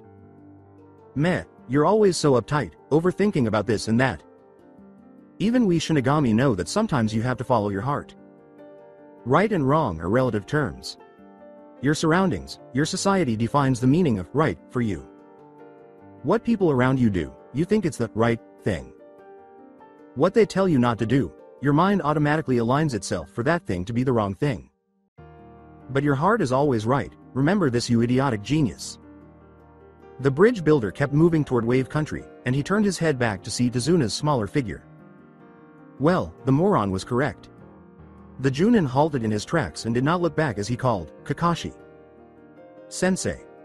You asked us a question when Team 7 was formed. You gave us a scenario, the choice between comrades and the mission itself, a mission responsible for hundreds of lives. I gave you an answer, the Junin said, turning to face Naruto with a shocked expression on his face.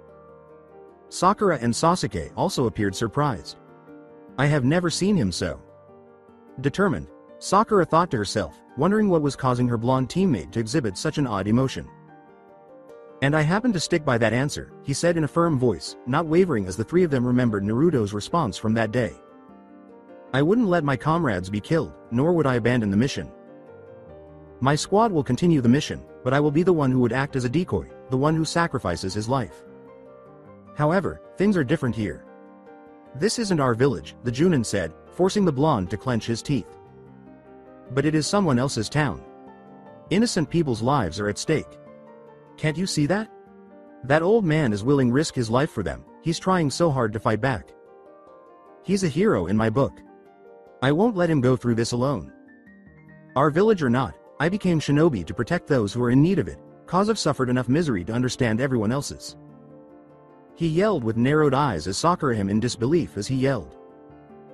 The Jinchuriki turned around and faced Tazuna's retreating back, taking a deep breath to calm himself as an edgy silence fell between them.